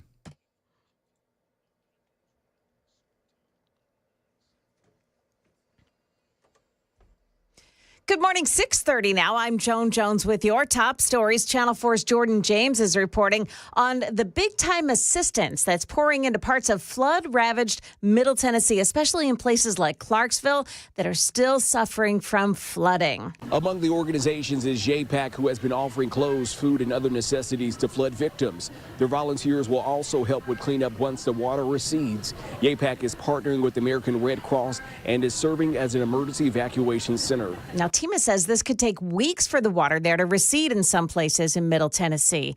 Israelis in Jerusalem are saying today that they are optimistic after President Trump announced that the U.S. and Iran are poised to begin direct talks on Tehran's nuclear program. President Trump also issued a stark warning, though, that if the talks are unsuccessful, Iran would be in great danger. Here's Erez Goldman, who is a resident of Jerusalem. We've seen what kind of forces the U.S. brought into the region, and there was the only way to force Iran to come negotiate. The big difference is that Trump means business, means you're going to disarm or we're going to bomb. One of the two. Iran's foreign minister is saying, however, those discussions in Oman would be indirect. Well, the NCAA championship goes to Florida. They outplayed Houston last night to capture the big game in the last moments. Here's head coach Todd Golden. I'm just a piece of this puzzle. I've been able to put together an incredible staff and recruit great student athletes over these last 3 years. And, we've stayed the course all year and worked really hard. And, my best answer is I'm just really proud. I'm proud to be the head coach of Florida. I'm proud of the way our players performed, and I'm proud of the way our staff prepared our guys to become national champions. At 39 years old, Golden becomes the youngest coach to lead a team to NCAA championship victory. That is the latest news, traffic, and weather next. I'm Joan Jones, WTN News. Dan Matt is here, 6:32 on Nashville's Morning News on Super Talk 99.7 WTN. Avoid the stress of preparing to sell your home with a guaranteed offer from Mark Spain Real Estate. You can skip the hassle of spring cleaning and sell your home fast and for maximum value. You don't have to worry about showings, open houses, costly repairs. Mark Spain Real Estate's guaranteed offer allows you to bypass the market, receive an all-cash offer, and close within days. They've got over 12,500 five-star reviews. You can trust Mark Spain Real Estate to sell your home with their guaranteed cash offer. Mark Spain Real Estate has been serving families for nearly 30 years. They've helped over 67,500 satisfied clients. So spring into action and sell your home with confidence. Find out what your guaranteed offer would be. There's no obligation. Call them. Tell them Dan told you to reach out. 855-299-SOLD. 855-299-SOLD. You can find them online. It is markspain.com to get a guaranteed offer on your home today. That's markspain.com and start packing.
.34 Nashville's Morning News on WTN. The spring season is upon us right now. Is the time to start thinking about your outdoor lawn equipment? DT McCall's, they are here and helping you out with their spring Cub Cadet lawn mower sale. They do this every single year. And right now in their Lafayette location, it is going on until the 12th. April 18th through the 26th. That is going to be in their Cookeville location. Now, you should know that D.T. McCall & Sons, they are ranked as a top Cub Cadet dealer here in the United States. So you can find Cub Cadet riding mowers. They are some of the best around with 42 to 72-inch decks for those larger areas, as well as Cub Cadet walk-behind mowers for the smaller lots. And by the way, and this is important, when you purchase a Cub Cadet mower from D.T. McCall's, you'll be getting access to their in-house service department.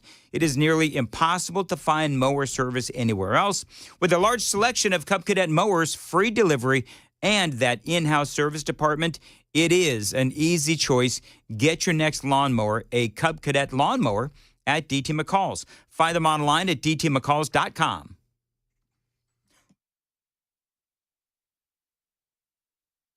So a super texter tells us that the accident on 24, the westbound side in Beech Grove, is not an issue anymore.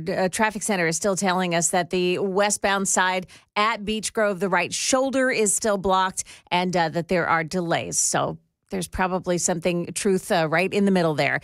Antioch on 24, the eastbound side at the off-ramp to Haywood Lane. There's a crash there on the off-ramp, and the shoulder is blocked off. That one involves a tractor-trailer and a car. Traffic every 10 minutes every morning on Super Talk 99.7 WTN.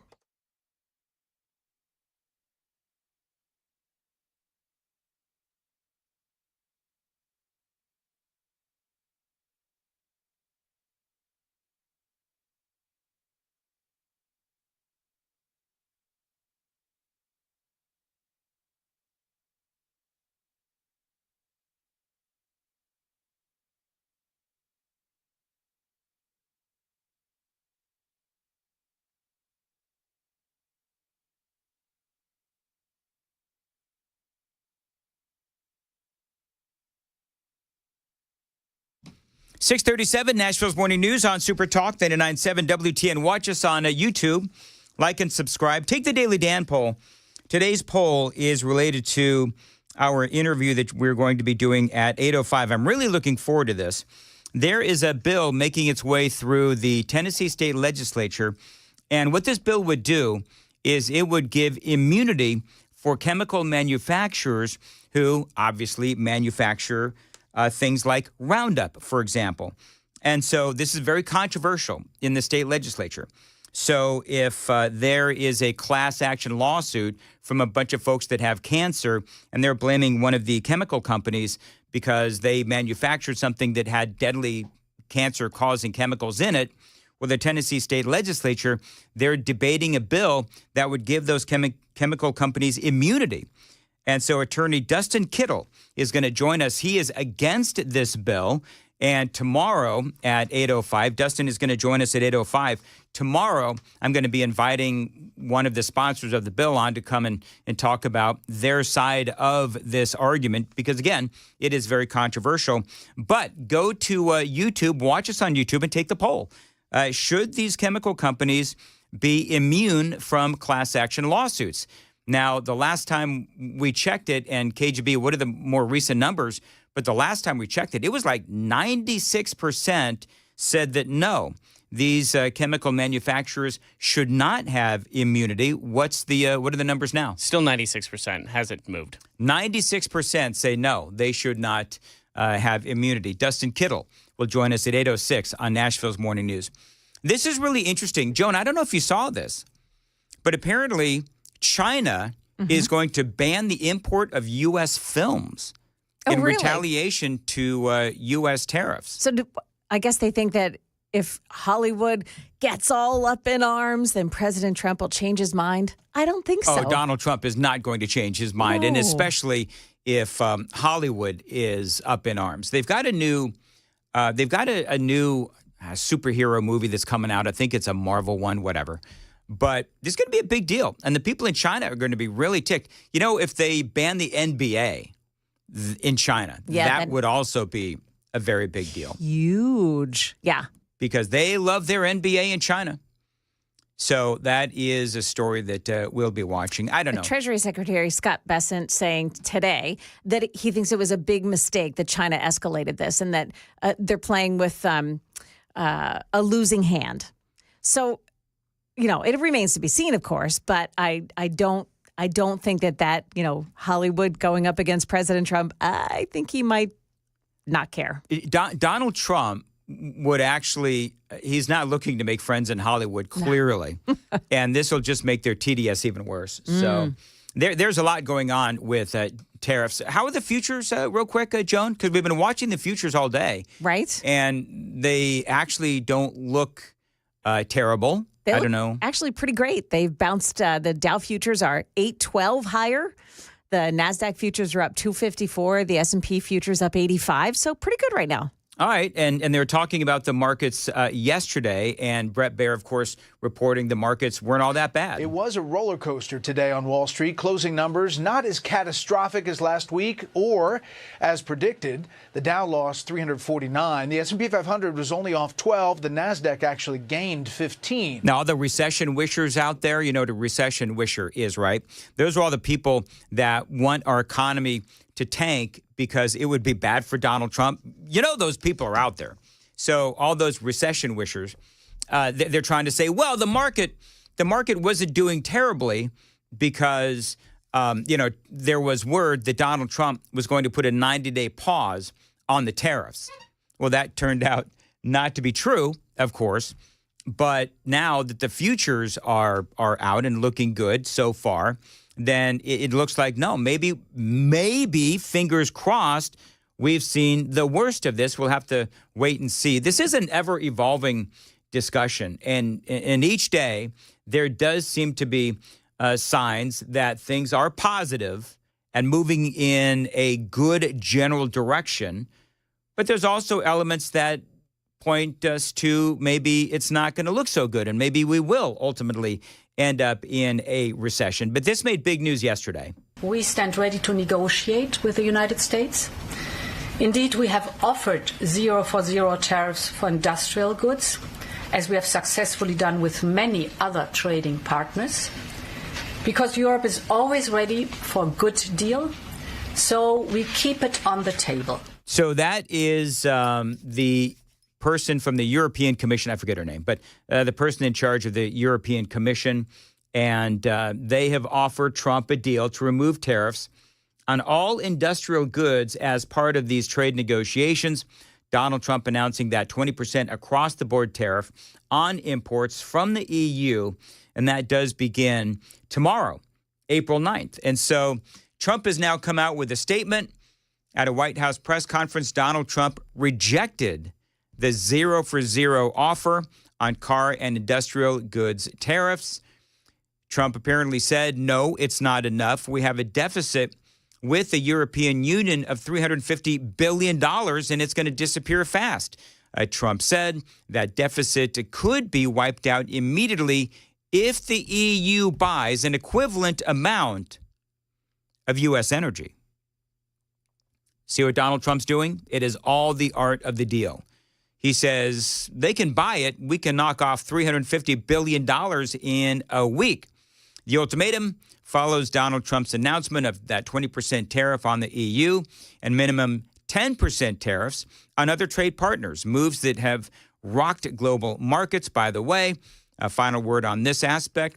He also blasted the EU's regulatory barriers, calling them non-monetary tariffs that block U.S. products through red tape and impossible standards. And we've talked about that before here on Nashville's Morning News, where they'll have a lot of barriers, a lot of red tape, a lot of regulations where our products are not officially banned, but it's just impossible to do business because of all of their regulations and all of their red tape. So they'll say, no, we don't ban, whatever it might be.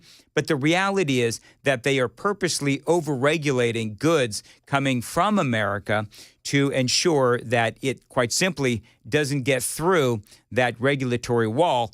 Donald Trump knows that. We know that. And that's why that is an important statement made by the president. 6:45, time to check the roads on Super Talk 99.7 WTN.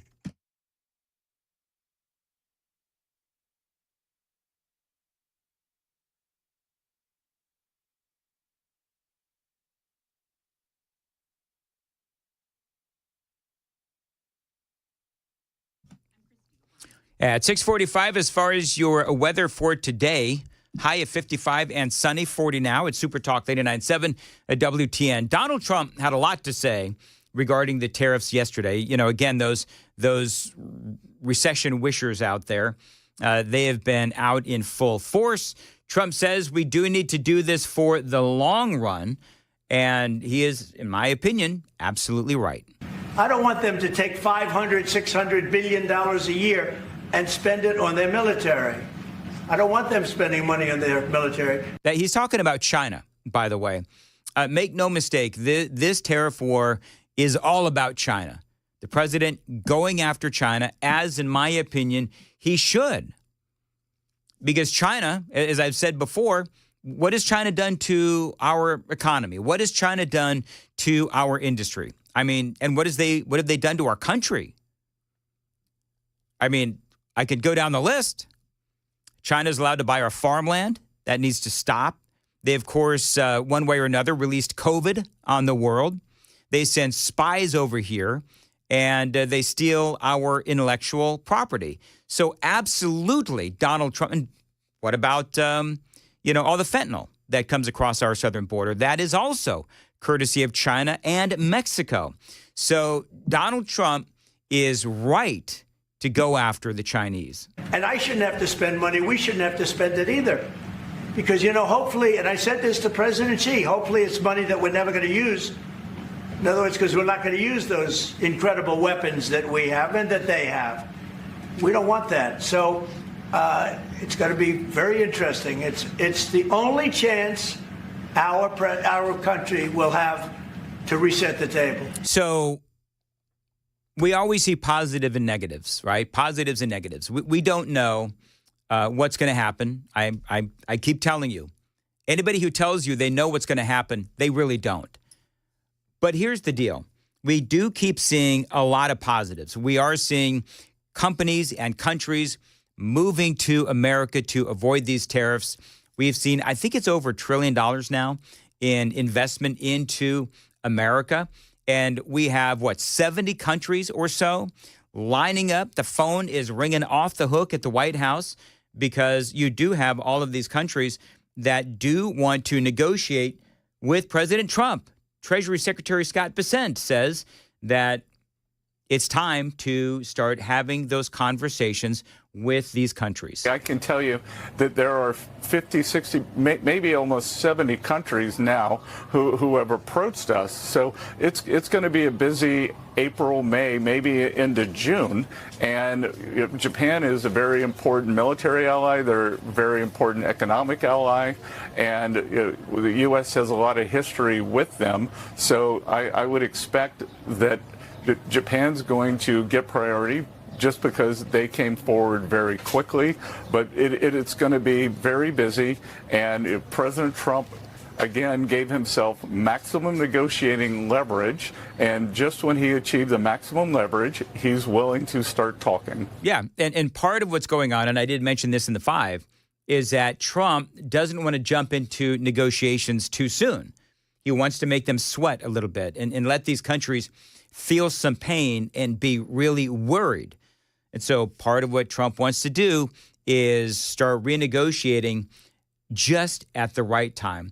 The other thing that needs to happen is these tariffs need to sort of bake into our economy so that if a Democrat gets in, that Democrat, Lord help us, but that Democrat simply can't reverse everything that Donald Trump has done. Now, I know the president has said that we'll start to see results in a couple of 2-3 years, whatever it is. We don't have that much time because the midterm elections are right around the corner.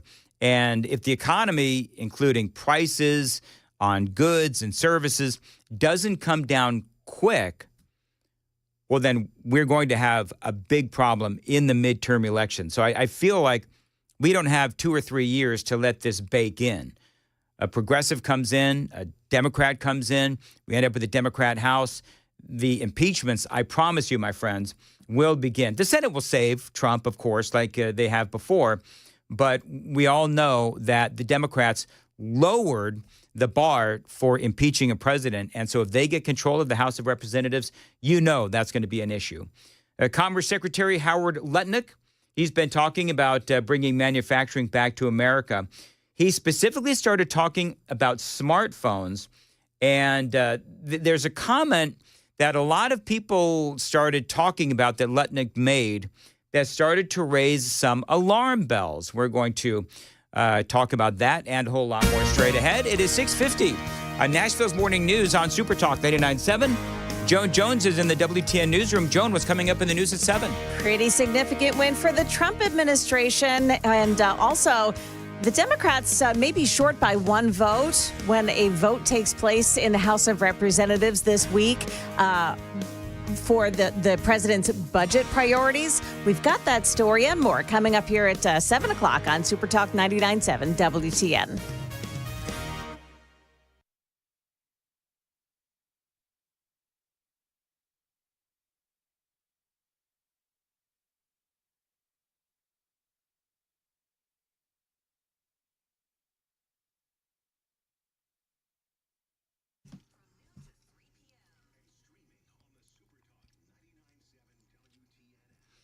$6:51 on Nashville's Morning News. Listen, every night at homework time, I thank the Lord for Xfinity Internet. Now, we can stay connected in my house with Wi-Fi coverage that delivers the speed we need, and friends, you can too.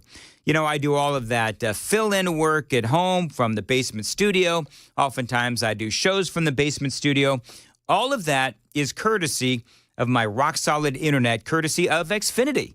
Now, homework and our jobs, they don't wait for the internet to work. No, you need a reliable connection even when everyone is online and working, just like I do. Now, again, I do rely on Xfinity. I've got Riker doing his homework and his gaming. Amy works from home. I work from home a lot as well, and it is all brought to you by Xfinity. Now, if there are issues, they do have 24/7 customer service here for you whenever you need it with in-home Wi-Fi support. So get the best Wi-Fi for your life, whether it's doing homework with the kids or work for the paycheck. Rock-solid internet is only a phone call away with Xfinity. To get started, call 1-800-XFINITY, 1-800-XFINITY, online, xfinity.com, or drop into an Xfinity store today for more details.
Dan Mandis here. You know, the weather in Middle Tennessee can get crazy. We've certainly found that out, which is why you need a backup home standby generator from my friends at the Generator Supercenter, the nation's #1 Generac generator dealer. You can get a free quote and get peace of mind when you have one installed. The Generator Supercenter does feature expert installation and 24-hour monitoring. They're not going to leave you in the dark. Financing is available. Call them 615-879-1952, 615-879-1952. When the power goes out, they're going to make sure your power is on. Generator Supercenter of Nashville.com.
6:56, Nashville's Morning News on Super Talk 99.7 WTN. Good morning to your friends. How are you? How are you? So anybody worried about $3,200 Apple iPhones? Because part of the folks out there that are freaking out. You mean $2,000? $2,000 iPhones? Yeah. I've seen everywhere from $2,000 to $3,200. That's what they're saying. Wow. Oh, is that what you said, $3,200? Yeah, there's people that are saying that the iPhones will now cost, if the tariffs go through and all of that in a few months, once it all gets baked in and once the current supply is out, then, yeah, they're saying that iPhones could be as much as $2,000 to $3,000. Wow. As opposed to, what did I pay for? I don't even know what I paid for mine. It's like $1,000 at least. I was going to say, they're very expensive anyway, so I don't think anybody is... People will still buy them. Yeah, they'll people buy will 'em. still buy them. I mean, these days you can't really, in my opinion, get through life without one. I know that there's a very easy argument against that, but I don't know. Could you live without your smartphone, Joan? Probably not, but I would find could it switch to a different one. Or, all you ever do with the big companies anyway is buy the phone and pay it off in payments, along with your bill every month. So, yes, that's exactly right. It's not like it's going to hurt that bad. Well, Commerce Secretary Howard Lutnick has been talking about all of this, and he specifically started talking about smartphones because that's what everybody is referring to, is the really expensive smartphones if Trump's tariffs take hold, because a lot of these iPhones are built in China. Commerce Secretary Lutnick, he talked about this, and originally he said that we could have robots that could build these iPhones, and people, I don't know why they freaked out about this, but they did. And so he was, he had to sort of do cleanup on aisle 12, if you know what I mean. To me, automation in this case is a great thing, but this is what he had to say. Great American workers. We are said going to robots replace on other the networks. You said armies that's a of fact. millions of people. Well, remember, the army of millions and millions of human beings screwing in little screws to make iPhones. That kind of thing is going to come to America. It's going to be automated, and great Americans, the trade craft of America, is going to fix them, is going to work on them. They're going to be mechanics. There's going to be HVAC specialists. There's going to be electricians. The trade craft of America, our high school educated Americans, the core to our workforce is going to have the greatest resurgence of jobs in the history of America to work on these high-tech factories, which are all coming to America. That's what's going to build our next generation of America. Are you? So there you go. That is Howard Lutnick. And you know what? First of all, I don't know if we have the amount of people that are willing to screw in little screws on the iPhone as they, manufacture these things. But whether we use people, whether we do use incredible automation, whatever we can manufacture here in America, if we've got the people and the smarts and the automation to do it, then we absolutely should. It is 7 o'clock on Nashville's Morning News on Super Talk 99.7 WTN.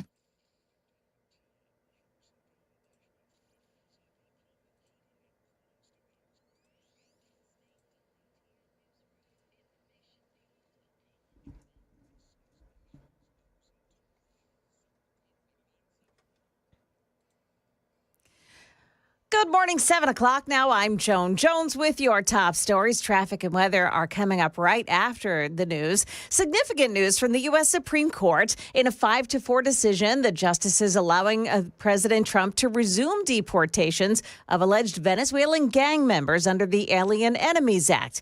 ABC News senior Washington reporter Devin Dwyer. It is something of a mixed bag. The liberal justices on the court take great issue with the fact that the court's opinion released last night made no mention of the controversy around how this all went down last month. Justice Sonia Sotomayor says she is disgusted. She says this is a suspect ruling because there's no mention of the government's attempts, in her words, to subvert the judicial process. She calls this an extraordinary threat to rule of law. All 9 justices agreeing that due process needs to be followed. Meantime, President Trump announced that the U.S. will engage in direct talks with Iran over nuclear weapons. Experts estimate it would take only a couple of weeks for Iran to gather enough fissile material to make a warhead. Now, to actually be able to deliver that warhead could take a few months longer, but still, it is way too close for comfort. Certainly a dangerous situation. And even though there's no indication that the Iranian government has moved to make a nuclear weapon at this point, they haven't launched those plans. Diplomats I've talked to said they're under more and more pressure to do so just because of how turbulent things have gotten in the Middle East. And that's ABC's Shannon Kingston. Democrats in the U.S. House of Representatives may be short by one vote tomorrow when the House takes up the Senate-passed budget plan that lays the groundwork for President Trump's domestic priorities.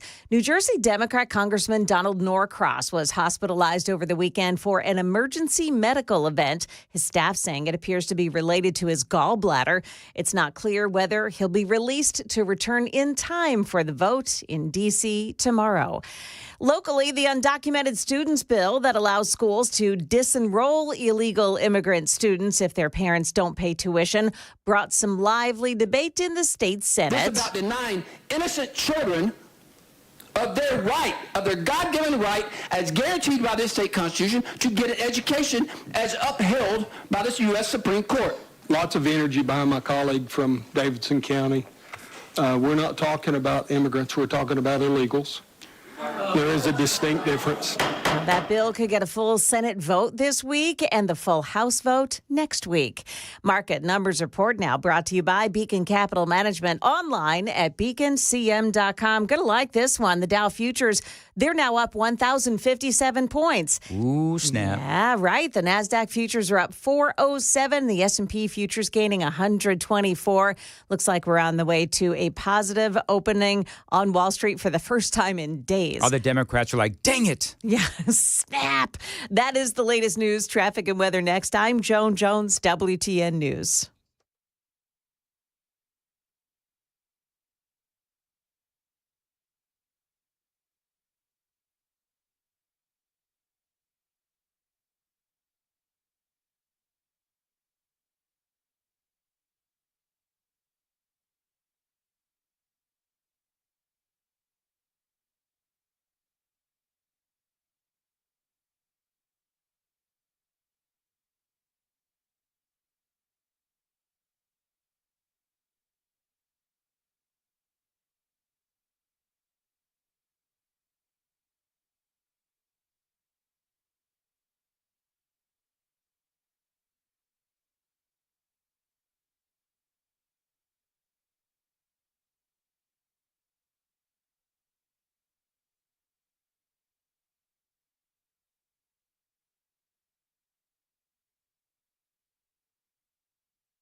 Got a crash reported in at the Hermitage, 40 westbound at Central Pike. That's exit 221A. And then you also have some lingering delays, 24 the westbound side at Beech Grove. The right shoulder blocked off after a serious accident there involving a tractor trailer early this morning. Traffic every 10 minutes every morning on Super Talk 99.7 WTN.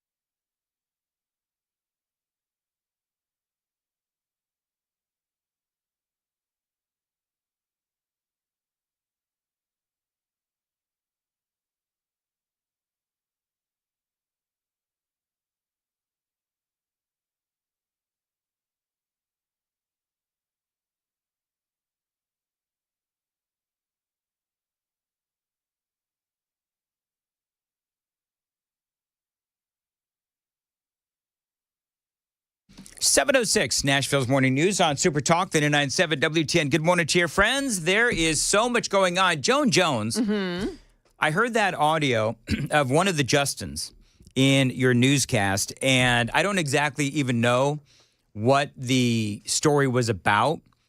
But what I did hear, and I hope you have the audio queued up, was that Justin Jones?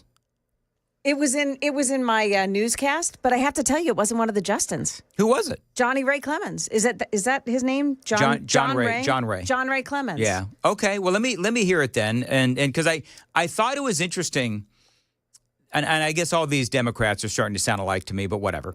So he was making the distinction. The Republicans were making the distinction. We're not talking about immigrants. We're talking about illegal aliens, and everybody groaned. Play that if you would. Yeah, okay, here we go. This is about denying innocent children of their right, of their God-given right, as guaranteed by this state constitution, to get an education as upheld by this U.S. Supreme Court. Lots of energy behind my colleague from Davidson County. We're not talking about immigrants. We're talking about illegals. There is a distinct difference. And that's Monty Fritz there at the end. Why are people groaning? Yeah. Like, well, I don't understand. So if you watch Channel 4 at all, everybody's focused on how much protesting is going on around this particular bill.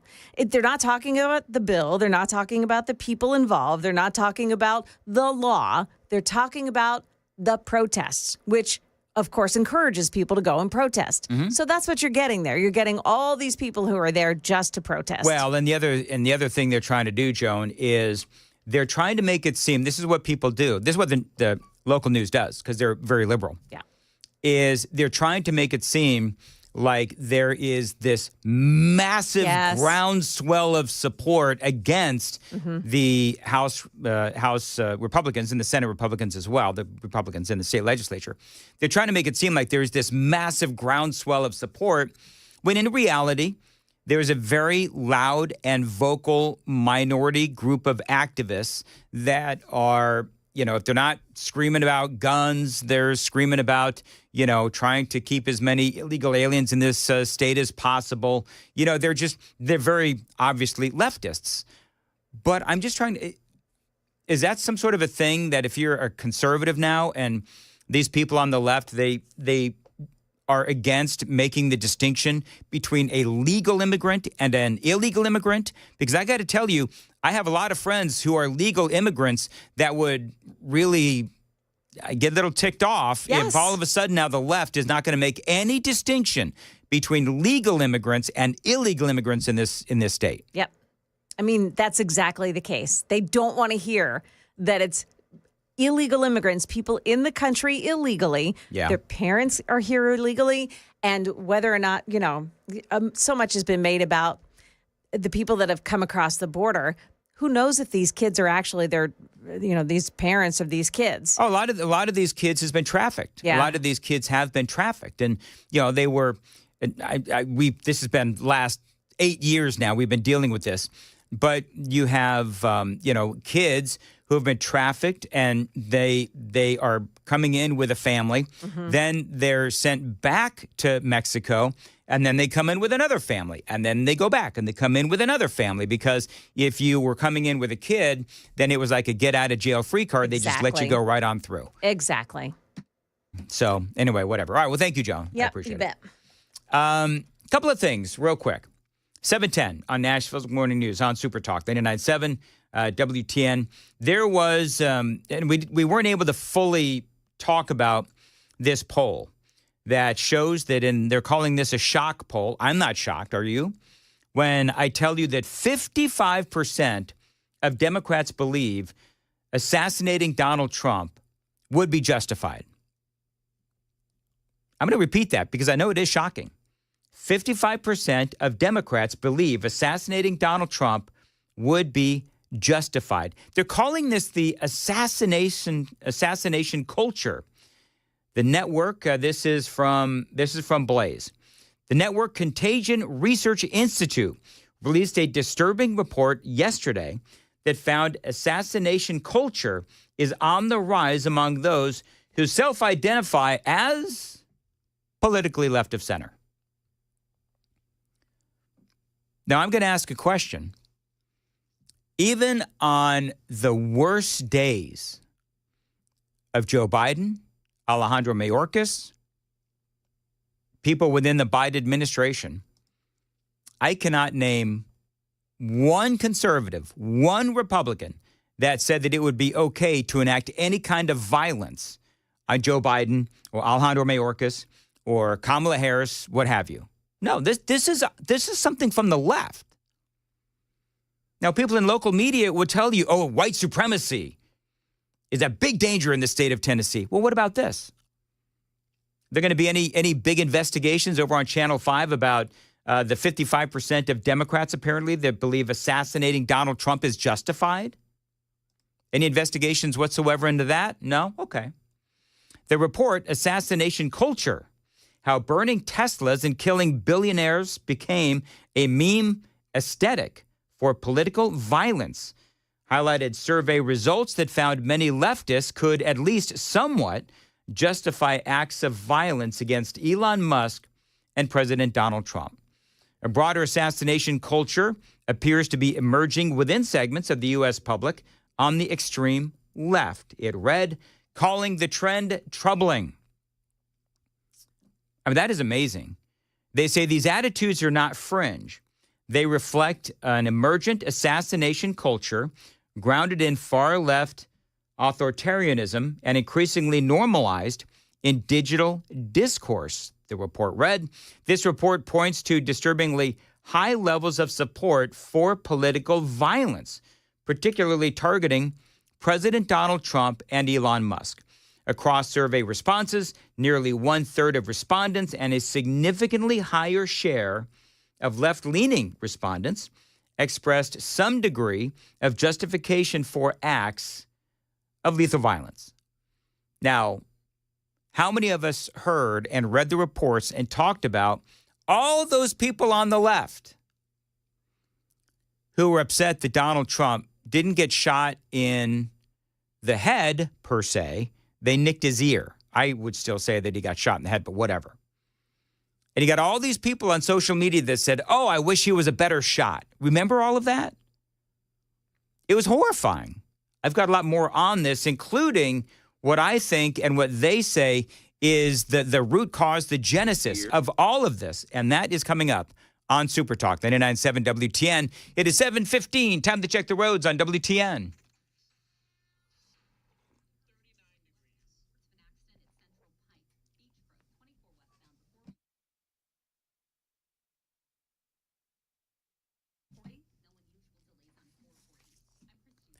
Thank you very much. As far as your weather for today, a high of 55 and sunny. Right now, 39 degrees at Super Talk 99.7 WTN. So assassination culture is taking root in America, primarily on the left, according to a new poll. It's not really all that surprising, but I did find an example where you have folks on the left on social media, need some audio, on social media, and they're talking about taking out Donald Trump and Elon Musk. Listen. I just don't even know why there aren't uprisings all over the country, and maybe there will be. Obviously, that is Nancy Pelosi, and that is one of many examples of the Democrats as they have over and over and over again talked about, insinuated, or flat out said that they want to take out Donald Trump. It is that kind of political rhetoric.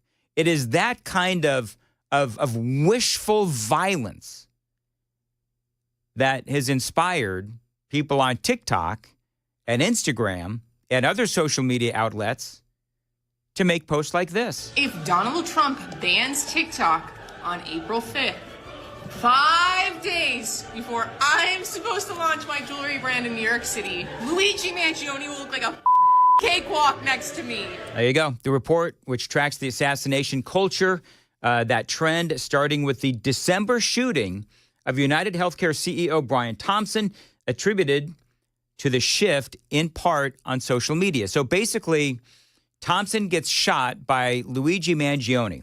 And we all have been talking about this. We certainly talked about it at the time. And you had an entire wave of people, younger folks, that actually started talking about how it was okay to shoot and kill Brian Thompson, the United Healthcare CEO, because Luigi Mangione felt like he was justified because of his problems with health insurance. Joel Finkelstein is the lead author of that report, telling Fox News Digital what was formerly taboo culturally has become acceptable. We're seeing a clear shift, he says, glorification, increased attempts, and changing norms, all converging into what we define as assassination culture, he stated. Finkelstein noted that his organization is not an anti-free speech organization, and he does not believe censorship will end assassination culture. Do you know what he said? This guy said that if leaders on the left explicitly condemn these trends and reassert moral norms, they can dismantle this newfound phenomenon, this assassination culture, quickly. I don't think that's going to happen. I just don't even know why there aren't uprisings all over the country, and maybe there will be. People need to start taking to the streets. You know, there needs to be unrest in the streets for as long as there's unrest in our lives. Show me where it says that protests are supposed to be polite and peaceful. I'd like to punch him in the face. I said if we were in high school, I'd take you behind the gym and beat the hell out of him. Punch some people in the face! When was the last time an actor assassinated a president? They're still going to have to go out and put a bullet in Donald Trump, and that's a fact. Where is John Wilkes Booth when you need him? I have thought an awful lot about blowing up the White House. I mean, gee, I don't know. I don't know where this assassination culture actually started. Do you? I will go and take Trump out tonight. And if you see anybody from that cabinet in a restaurant, in a department store, at a gasoline station, you get out and you create a crowd. I mean, I don't know. I don't know where it came from. The biggest terror threat in this country is white men, most of them radicalized to the right. I love that. Don Lemon, the last one where the biggest threat in America today is young white men radicalized to the right. Not so, Don. At least according to this poll, shock new poll, 55% of Democrats believe that assassinating Donald Trump and Elon Musk would be at least somewhat justified. Now, Politico had a story about a number of different things, but part of the story was this: how Donald Trump loses Gen Z. Attorney General Pam Bondi announcing that she wants the prosecution to seek the death penalty for Luigi Mangione if he's convicted. Y'all know he's been charged with the murder of United Healthcare CEO Brian Thompson.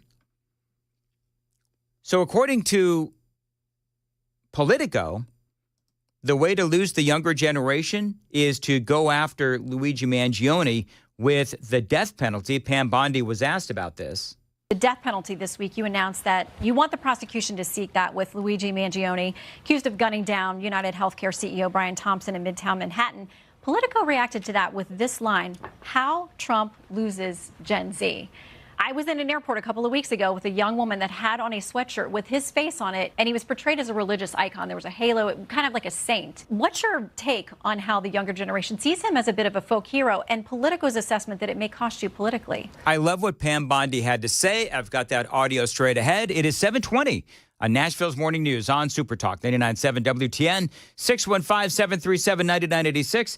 The Super Text line is open, very active today. Thank you. 615-737-WWTN. Joan Jones is in the WTN newsroom watching those futures. Joan, what's up? Yeah, we will take a look at the futures. Also, a Tennessee lineman dies at the height of last week's storms. And we'll tell you how scammers are using AI to take down American companies. Those stories coming up here at 7:30 on Super Talk 99.7 WTN.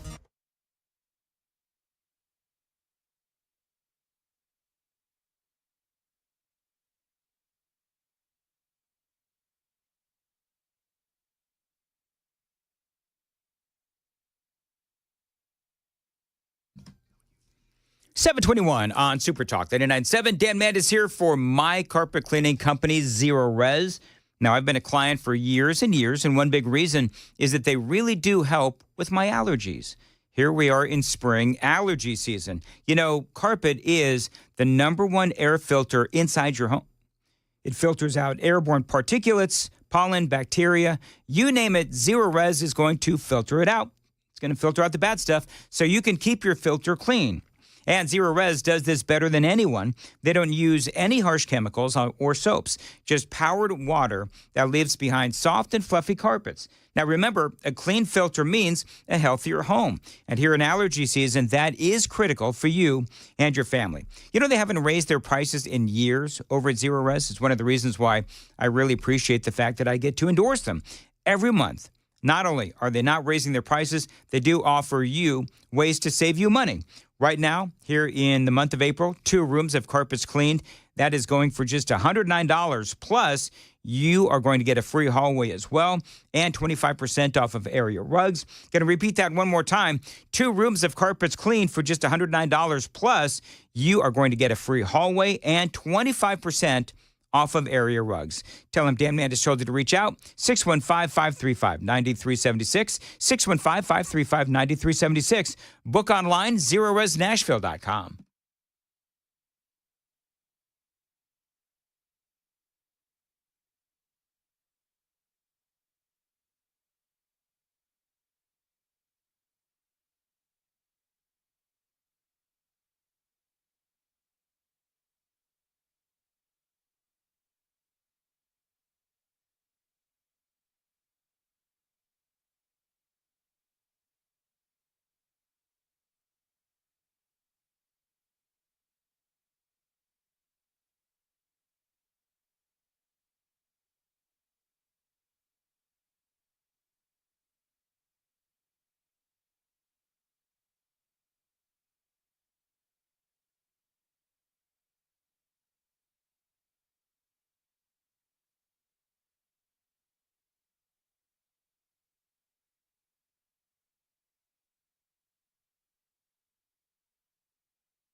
$725, Nashville's Morning News on Super Talk 99.7. Listen, friends, if you have a piece of property, maybe some land that you don't know what to do with, why don't you think about a pole barn from my friends at Stoltzco? They are the premier pole barn builders here in the state of Tennessee. You know, putting up a pole barn from Stoltzco could increase the value of your land big time, and you can use it as a garage, an event space, an equestrian building. You can perhaps just live in it. Thing is, pole barns from Stoltzco, they are flexible, and yes, they are built really well. You can also plan ahead and build your retirement home. Call these folks today. Stoltzco, tell them Dan told you to reach out, 615-622-5992. Again, they will stand the test of time. And yes, these pole barns from Stoltzco, they are incredibly flexible. You can use them for just about anything. You can find them on Instagram or Facebook, find examples of their great work. You can also find them online at their website, stoltzco.com, STOLTZCO, stoltzco.com.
728, Nashville's Morning News on Super Talk 99.7 WTN. Just to put a cap on this story about how the Republican Party may suffer politically because Pam Bondi and Donald Trump, they're going after the death penalty for Luigi Mangione.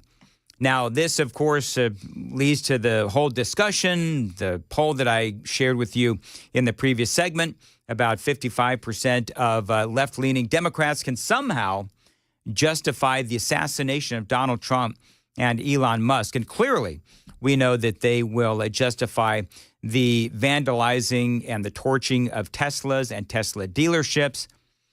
And I do wonder if the media, I would love it if the media would start running around and asking Democrats if they agree with this poll. Do they and can they and will they just completely say, no, I do not support the assassination of an American president or Elon Musk. But Pam Bondi, she was asked about all of this. Will the Republican Party suffer politically from Gen Z as they go for the death penalty against Luigi Mangione?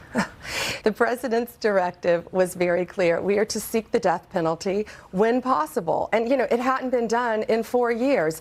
I was a capital prosecutor. I tried death penalty cases throughout my career. If there was ever a death case, this is one. This guy is charged with hunting down a CEO, a father of two, a married man, hunting him down and executing him. Yeah, I feel like these young people have lost their way. I was receiving death threats for seeking the death penalty on someone who is charged with an execution of a CEO. We're going to continue to do the right thing. We're not going to be deterred by political motives. I've seen a protester walking down the street here, free Luigi. I mean, this guy's charged with a violent crime, and we're going to seek the death penalty whenever possible. All right, 7:30, Nashville's Morning News on Super Talk 99.7 WTN News Now.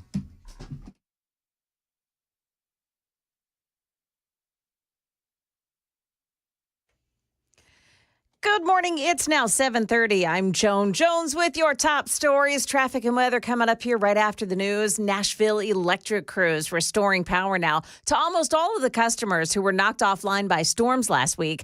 Now just about 200 customers have no power compared to the peak outages at more than 60,000. Crews were still working to replace broken utility poles.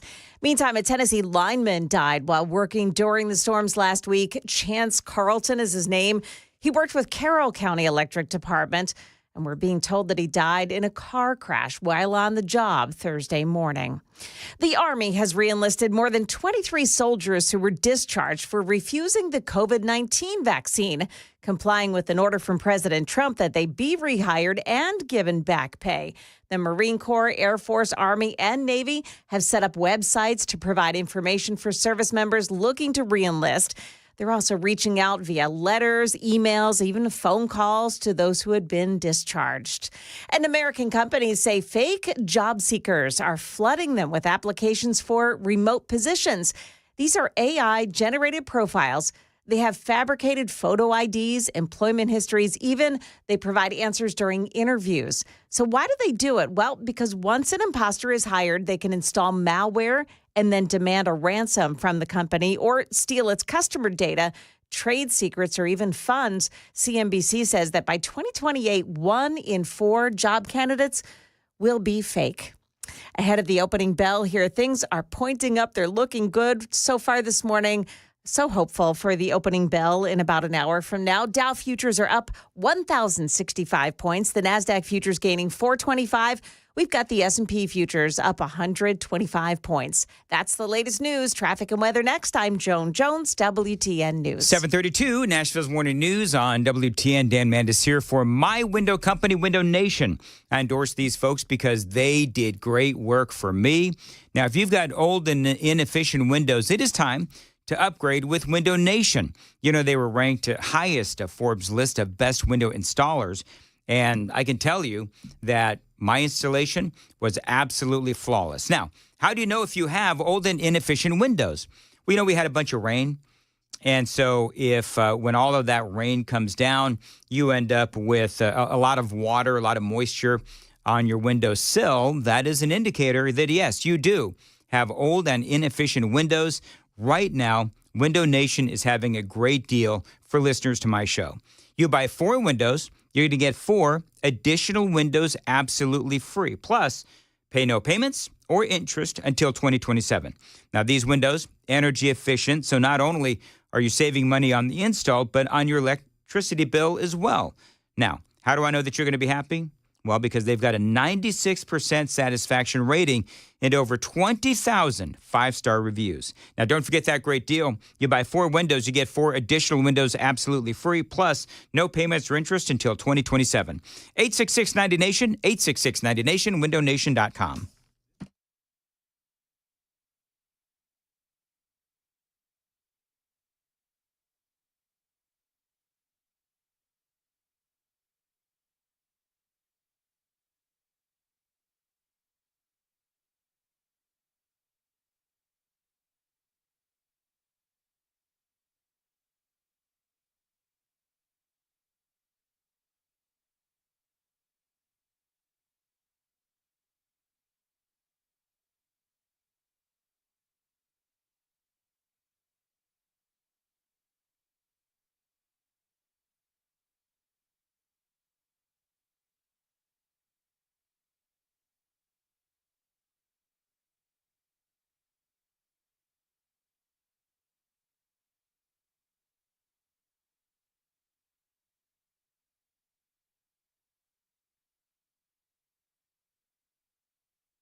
.735, Nashville's Morning News on Super Talk 99.7.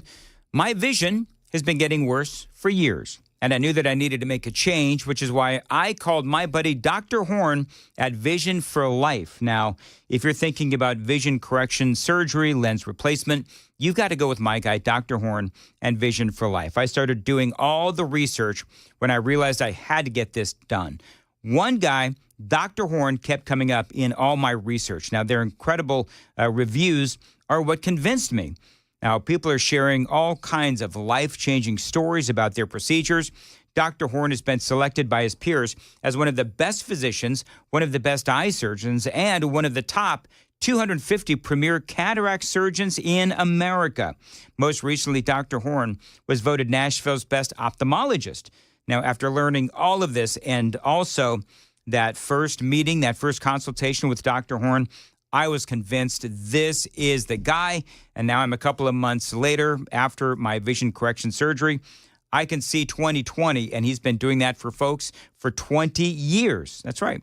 It's 20 years of helping people see 20/20. If you're suffering from vision issues, I recommend calling Vision for Life. Tell him Dan told you to reach out. 615-436-2020, 615-436-2020. Find them online, visionforlife.com.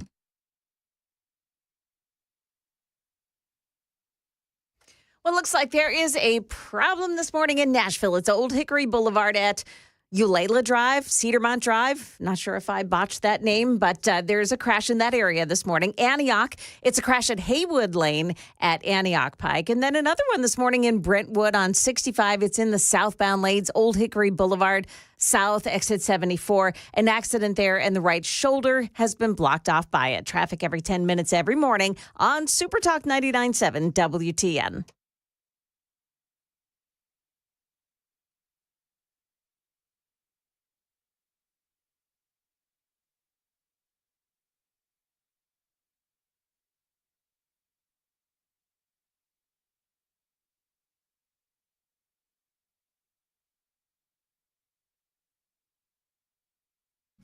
.737, Nashville's Morning News on Super Talk 99.7 WTN. Good morning to you, friends. I got a question. I already know how Joan's going to feel about this. I think I know how KGB would feel about this. I want to know how you feel about this. Phone lines are open. Phone lines are open. 615-737-9986. But Joan and I will talk about this. Is Joan there? I should have told her. Yeah, okay. Have you heard about this? This is actually kind of cool. A bill that would require Tennessee public schools to teach certain keys for a successful life. Love this. Is now headed to Governor Bill Lee's desk. Now, yesterday, the bill passed the House 73-20. The bill has already passed the Senate with the following amendment. Amendment number 1 changes the effective date from July 1st of 2025 to July 1st of 2026, but applies the bill to next year's school year. But here's what the bill will do. The bill aims to teach a successful sequence for students, which includes finishing high school, then getting a job, then moving to higher education, then getting married, and then having children.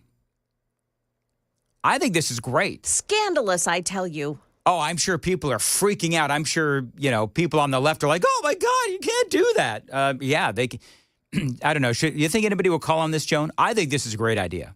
Yeah. 615-737-9986. I don't think anybody will call, but I would be interested to know if somebody would be against this. That's what I was going to ask. Do you expect someone to be against this? Because yes. It's pretty straight. So Gino Bolso is one of the sponsors. It was introduced by him. He's out of Brentwood. And he said some children just aren't privileged to recognize that or to live within that, the scope of this progression of how life should go. And so in these classes, these children will be given the keys to success. So in other words, they got crappy parents. They have crappy parents that don't talk about this at home and don't guide them and teach them. Well, listen, accidents do happen. Okay, accidents do happen. I'm fully understanding of that. But I think that you can't get, what's the right way to put this? You can't bring that home enough where you say, listen, there are certain ways to be successful in life. You finish school, get your job, get married, then you have kids. That is an absolute proper way to do things. At least I believe. All right, people have called on this, and so I'm going to take calls, 615-737-9986. Joan, if you're watching on the super text line, you love this. I'm trying to reach the phone. My little T-Rex arms can't reach it. Almighty. Here we go. Jennifer is in Spring Hill on Super Talk 99.7. Jennifer, what do you think of this? Hold on, let me turn off the radio. Can you hear me well? I can hear you. Okay, go ahead. Okay, sorry about that. So actually, I disagree with parts of this. Okay, go. I very much was raised to be a wife and mother. I had no problem with that, but ended up in a bad marriage. And I don't want specifically girls thinking they have to rush and hurry into a marriage because of the order of things. I don't disagree with the order of things, but I'm very cautious about teaching this in a way that would make that happen to more girls. Actually, you know what, Jennifer? I agree with you, and this might be somewhat controversial. But what Jennifer basically is saying is, yes, go ahead and teach the proper order of things. But if an oopsie happens, that doesn't mean that you married the guy because you could end up in a far worse situation. Yeah, and I didn't get married because I was pregnant. I got married because I was told that was the next step. Marriage was before me getting a career, and that's a little bit antiquated, but I'll tell you, I have a daughter and a granddaughter, and they had broken up. And I said, do not get back together because you're pregnant. You get back together with him because you love him and you want to work things out, not because you're pregnant. Yeah. Well, I agree with you, Jennifer, and you can make a bad situation a lot worse by jumping into a marriage that if you got pregnant, totally get it, but if you jump into a marriage with the wrong person, I believe that can make things even worse. But that's a little controversial. I think what I just said is a little controversial. But if you end up with the wrong person, you might end up having more kids. You might end up in an abusive relationship. You might end up with a ne'er-do-well, whatever. And so I don't know. Joan, pipe in here. I'm struggling with this because I did that when I was young. I came out of high school, got married to my high school sweetheart. We divorced within a year. And then I was kind of hanging out there like, oh boy, what do I do now? And clearly I found my way, and I owe a great deal of that to my husband, who is a wonderful person. And to my relationship with the Lord. Maybe that's what's missing in this guidance. Well, it is a public school, so they wouldn't allow it. Okay, probably. so there's that. So I do struggle a little bit with that because I hear her and I understand what she's saying. So I don't think that that's a part of the guidance here from the schools. I don't think there's a need to rush into it, and I think that having that opens the conversation with parents. Yep. Like, if you're hearing this in school, then the kids come home to parents and say, "Hey, what about this?" Well, and parents and Joan, parents should be having those conversations. Yeah. That's the thing. Yeah, for sure. Unfortunately, a lot of parents don't have the conversation. And by the way, I know that some of y'all are screaming at the radio right now. You can have as many conversations with your kids as you want. Yeah. But there's still the possibility that they're going to make mistakes. Scott Sapicki, State Rep Scott Sapicki is on the phone. Scott, go ahead. Good morning, Dan. Good morning, everybody. Hey, in committee, it was a very interesting and unique argument about this bill. The Democrats were arguing that children should have the ability to be influenced by their peers, like the situation they're in right now. And that leads to more and more bad decisions of social media and the things they're seeing on TikTok and the promiscuity of what's happening in our world right now. And the premise behind the bill, Dan, was that, hey, there's an alternative way to lead a successful life that doesn't lead to multiple bad decisions on top of bad decisions. There you go. Yep, absolutely. Right? And the Democrats want kids to be influenced by TikTok and not their parents. And they also argued that in these inner cities where you may have a one-parent family and maybe poverty is an issue or other financial issues have arisen in the family, that instead of letting the kid be influenced by their surroundings, let them know that there's a way out of where they are by making good decisions. Yep. Because I got to tell you, when it comes to poverty, nothing is going to make it worse than having kid after kid. And a lot of these kids, Dan, don't have a role model that they can look up to see a successful path of life. Whereas if we come in and we say, okay, there is another way to be successful than what you see on your iPhone or TikTok or social media. Scott Sapicki, State Rep Scott Sapicki, I very much appreciate it, and you are absolutely right. Yeah. I'm not stunned by what the Democrats said, because the Democrats have been working to get God and parents and the family out of the lives of children for years. The nuclear family is absolutely against all their religion. Yep, absolutely right. All right, 7:46, time to check the roads on WTN.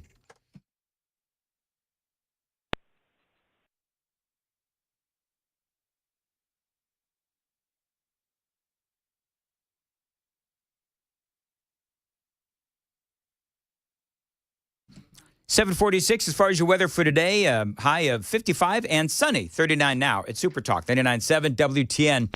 Our buddy Cecil is calling in. Cecil, how are you? Go ahead, sir. Hey, how you doing there, Mr. Dan? I thought the whole purpose of school was anyway to prepare you for the next phase of having a successful life, to separate something and say, this is the track to do that.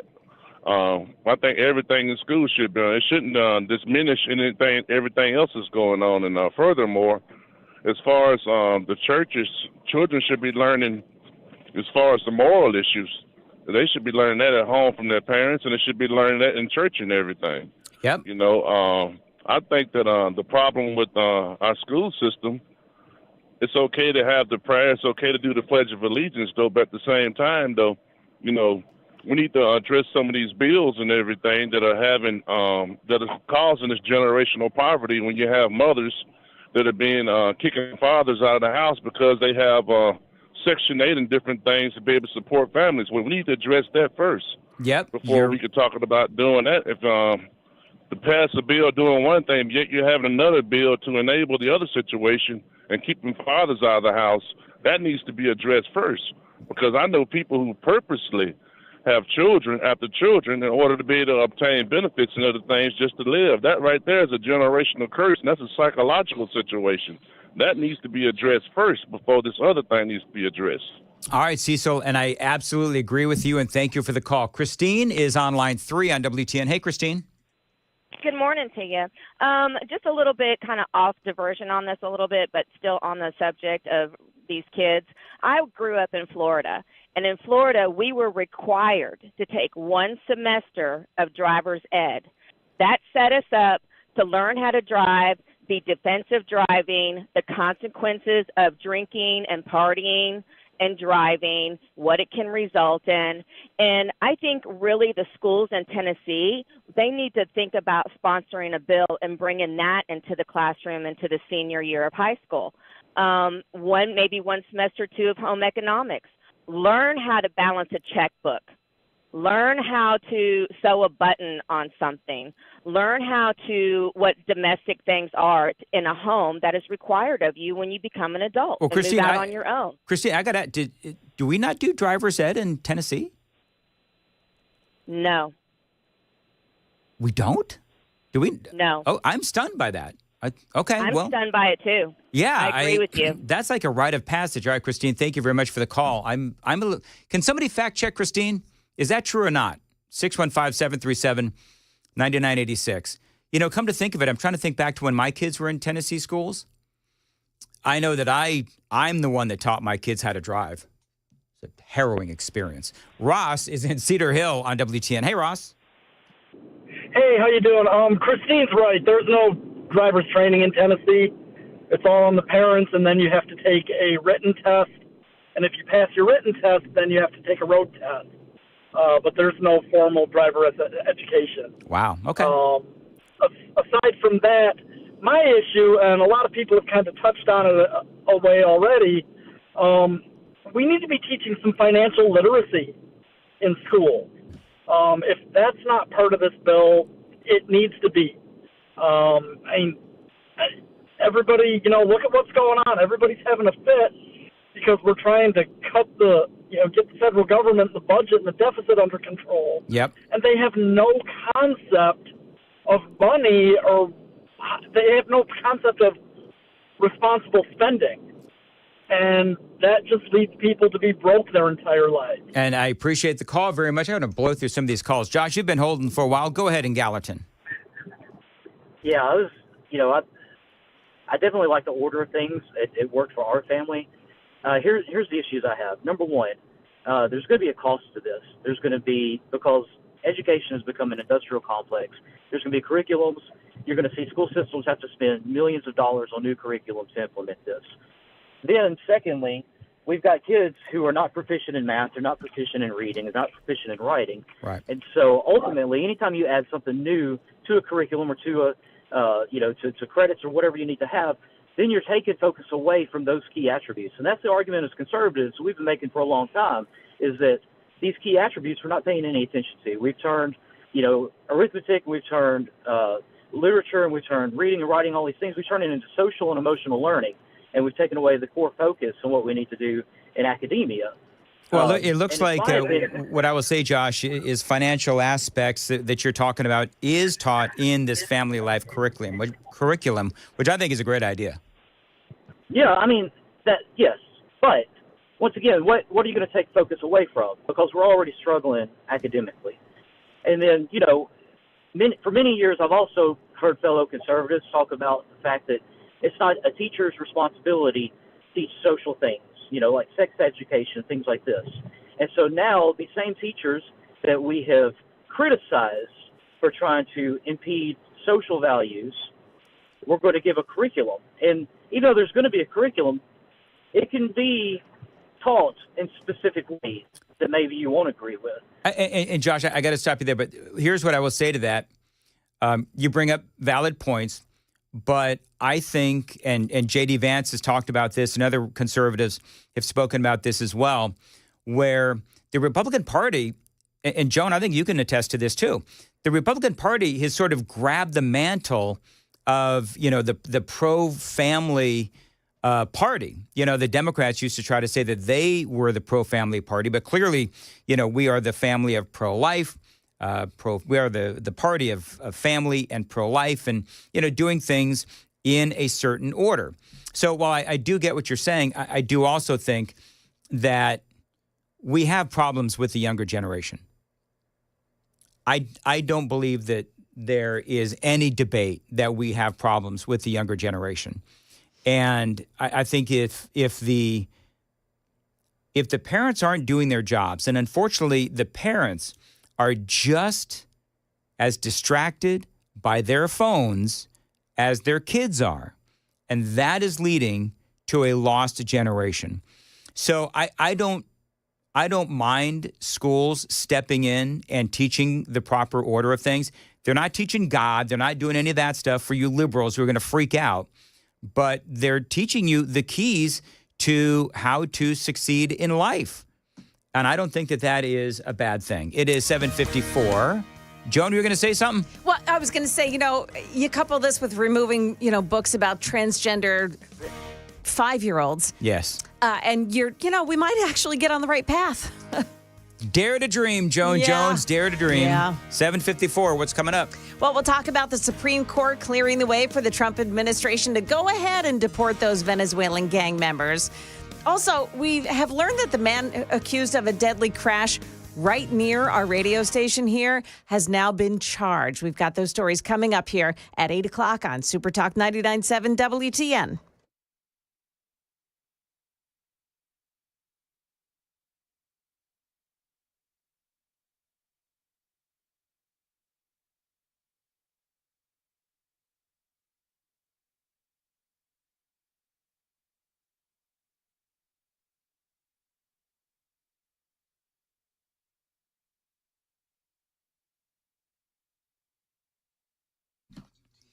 Hey, everybody. Dan Mandis here. Spring rebate madness is going on right now at Busy Bee Plumbing, Heating, and Cooling.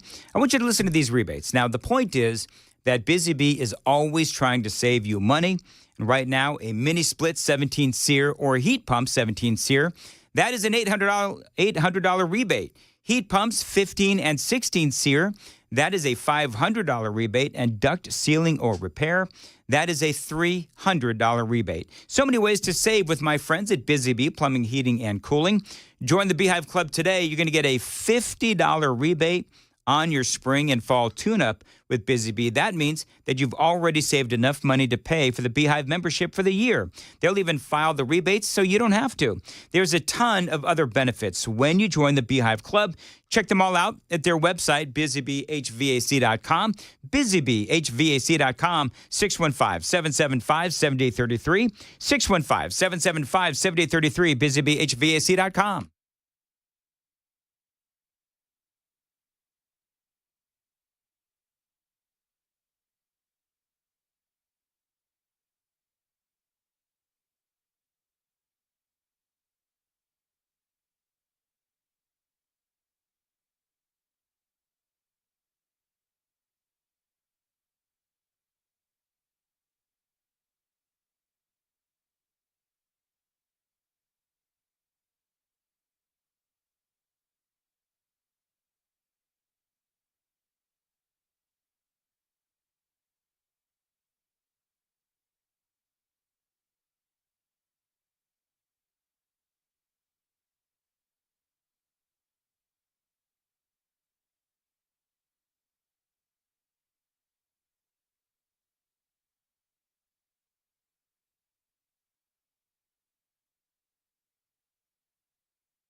Good morning, 8 o'clock now. I'm Joan Jones with your top stories. Commuting trouble spots this morning, all the usual suspects. It's in Antioch, 24, the westbound side, just before Hickory Hollow Parkway, a crash blocking off the center lane. And the southbound side of 65 in Talbot's Corner, there's a crash there, and the right shoulder is blocked off right at Trinity Lane. More in traffic. We'll have the weather, too, right after the news. The Supreme Court clearing the way for the Trump administration to resume deportations of alleged Venezuelan gang members, but the migrants must now be given the option to challenge their removal. Here's ABC's Perry Russum. The Trump administration celebrating a decision by the Supreme Court, allowing deportations to resume under a rarely used 18th century wartime law. The justice is lifting an order by Judge James Boasberg.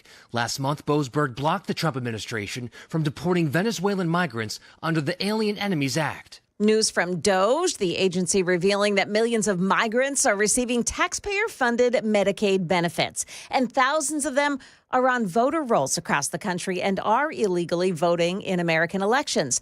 Those migrants have obtained Social Security cards after being released into the country with a notice to appear in immigration court.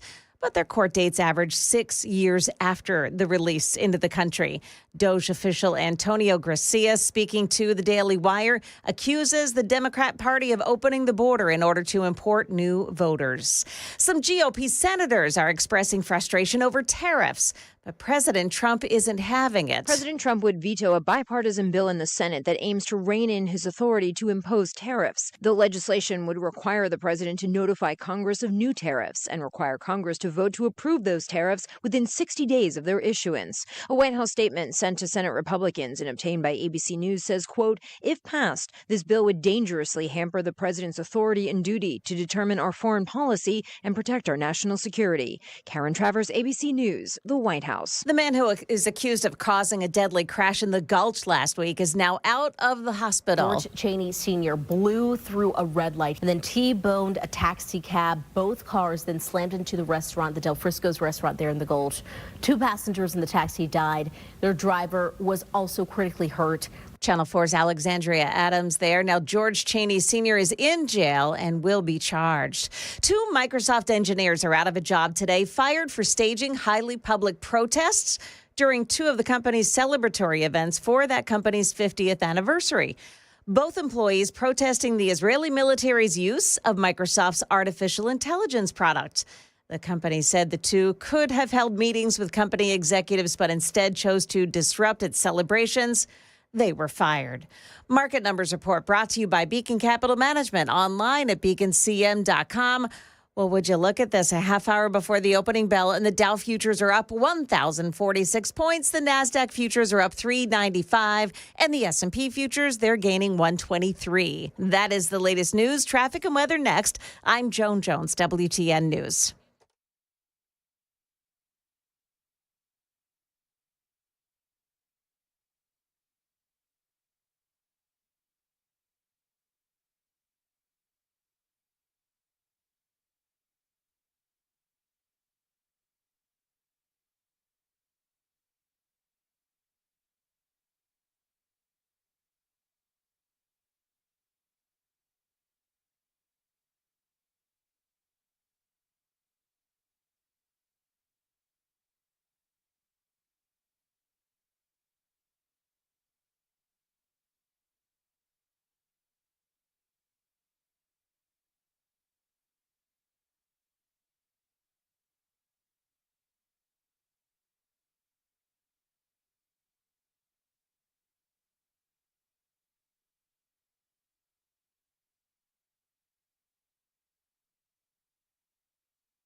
Okay, it's 24 the westbound lanes before before Hickory Hollow Parkway, exit 60. There's a crash and the right shoulder is blocked and it's causing a big jam up. Better check and make sure that Chris Hand will be here on time today. 65 southbound past Trinity Lane, exit 87. That's another crash scene. The right shoulder there is blocked off. And then you've got a crash as well in Two Rivers.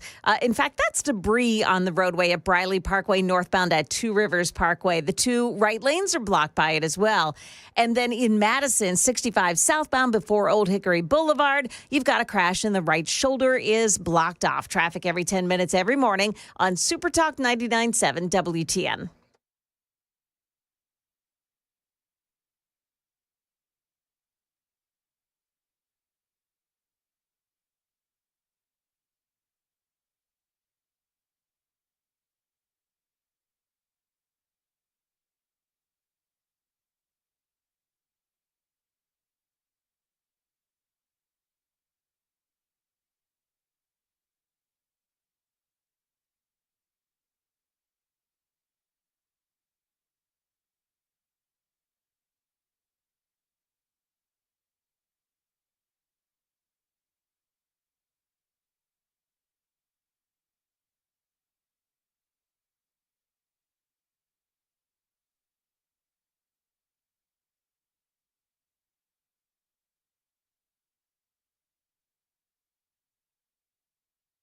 .807 Nashville's Morning News on Super Talk 99.7 WTN. Good morning to you, friends. Very important House Judiciary Committee meeting is going to be taking place in about an hour. And it's a meeting about whether or not chemical companies should be immune from lawsuits stemming from pesticides used in their products. Now, I'm privileged to have Dustin Kittle, who is here. And Dustin, you've got one heck of a resume. First of all, you are against House Bill 809. By the way, KGB, you're going to have to control his mic. You are against HB 809, which would give these chemical companies immunity. And it all has to do with the EPA label. So we're going to get into that. But I want to, real quick, just introduce people very quickly to who you are, Dustin Kittle. You are a rancher out of Santa Fe, and you grew up on ranches. That's right. You are an agricultural attorney, and you also have a really interesting connection to Robert Kennedy and the Trump campaign. Absolutely. I worked with Bobby Kennedy and his campaign leading up to the election, and following the election actually assisted as far as vetting certain people that are in positions now in the federal government. So that was certainly a privilege. And, you know, my views on this align closely with the MAHA movement as far as, you know, we're pro-agriculture, but we've got to also at the same time protect our environment and protect the public. All right. So as a rancher, you know all about, you know, the chemicals that these companies are using and so forth. And so I want you to explain for folks, because I'm not clearly as well-versed as you are in all of this. So I want you to explain what exactly, and just so people know, I'm inviting advocates for HB 809 on the show tomorrow so everybody is represented. But talk about what HB 809 would do, because effectively, and I say the word effectively because that's where the labels come in, it would provide some of these chemical companies immunity from class action lawsuits. That's correct. You know, essentially what they've done here is you have a number of personal injury actions that have occurred through the years due to these chemicals causing cancer. Glyphosate. And glyphosate, and which is an main ingredient as far as Roundup. And if you look at these cases that have been going on over the last decade, really, the percentage of cases that have been won by the individuals that have been impacted by these products is very high. And in fact, you've got companies like Bayer that have paid out as much as $10 billion to have to resolve these cases. And, you know, so it's a situation to where causation has been proven in a court of law, and they have not been able to get the best of the public in the court. So now they have went to the state legislatures and said, we do not believe that we should be subject to a lawsuit at all so long as the EPA has essentially approved our product. And, their whole argument here is the label doesn't say that the product doesn't cause cancer. But here's the whole issue with that is the fact that these companies are so intertwined with the EPA. They are the ones providing the information to the EPA. In fact, if you look at this litigation, what has come out is the fact that a lot of these studies the EPA relied on were ghostwritten by Monsanto's and the Bayers. So it's almost like, because I talk about this all the time, where the revolving door between like the FDA and the pharmaceutical companies. Absolutely. It's the same thing. It's the exact same thing where we've got, for example, you go back to COVID, you look at these vaccine injuries and the fact that pharmaceutical companies have immunity. That is exactly what these chemical companies are trying to do here as far as getting immunity. So it seems to me like the EPA, it's like the state, the purpose of the bill is to almost use the EPA as cover for the chemical companies. And it narrows down to where a company like Bayer Monsanto, they can focus all of their attention then on just convincing the EPA as opposed to convincing courts across the entire country. But what is clear here is that this is a desperation move on their part.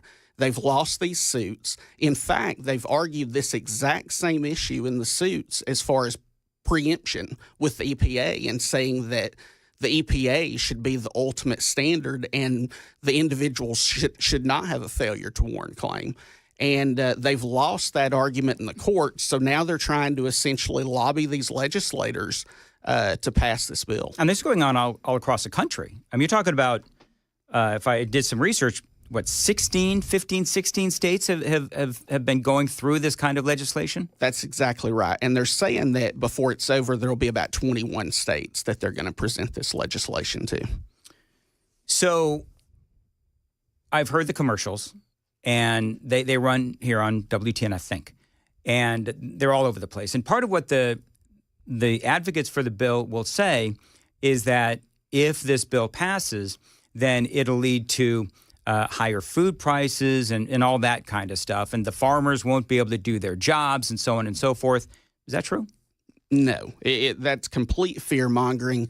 You look at the states that have already voted this bill down.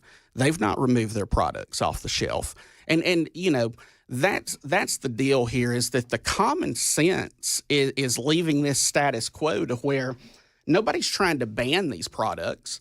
They're just saying that if you use these products and later on you could prove a claim in court that they caused cancer or caused any kind of harm, that you should have your day in court. And, that's a constitutional right that they are essentially asking these legislators to take away. So we talked about 16 other states that this has been introduced to. I know Georgia is just gone through this as well. What have the other state legislators done, like in these other states? So there's only been one state, and that's Georgia, where it has passed both the House and the Senate. Okay. In the other states, the bill has either been withdrawn or it's been rejected or it's still under consideration. But there's a ton of backlash right now. This was an ambush attempt. They came out with billboards, with radio ads.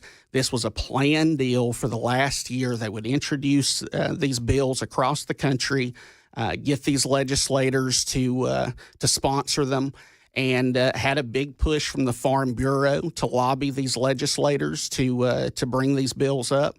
And I think they really hoped that the bills would get passed before anyone really took a close look to see what they're trying to do. Too late for here in Nashville, because you're on my show, and there's a few people that listen to this, and you are going to apparently testify today. That's right. Let's stop right there. Got to check a quick check of traffic here on Super Talk 99.7 WTN.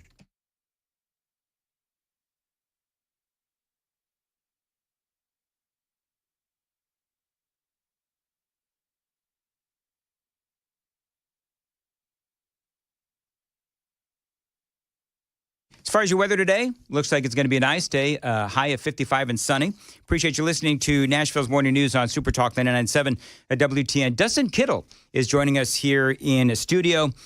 Today there is going to be a meeting, a House Judiciary Committee hearing on Tennessee's immunity bill for chemical manufacturers. It is known as HB 809, and it is all about protecting, really, it seems to me, protecting the chemical companies from class action lawsuits because of the products in the chemicals in their products that could cause cancer, among other things. What kind of products are we talking about?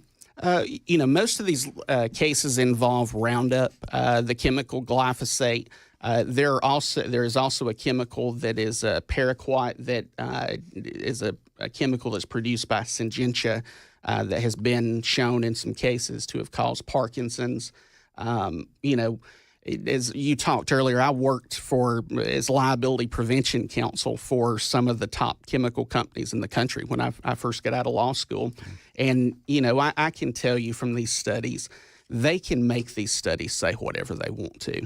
And the truth ultimately comes out, but we're talking about decades later. These are products that have been on the market for 40 years, and we're just now, as we see the higher incidence rate of cancer, we're just now really seeing what the potential harm is.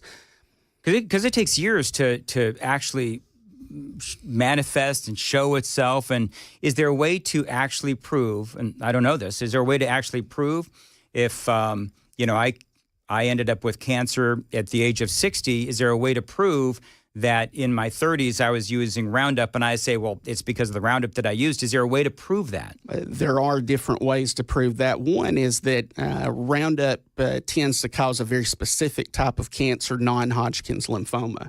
And, they can line that up and to be able to show causation. And again, they're losing these cases, and these chemical companies could hire any attorney they want to in the country. They can hire any expert, and they can pay these experts, and they're willing to say whatever they want them to say.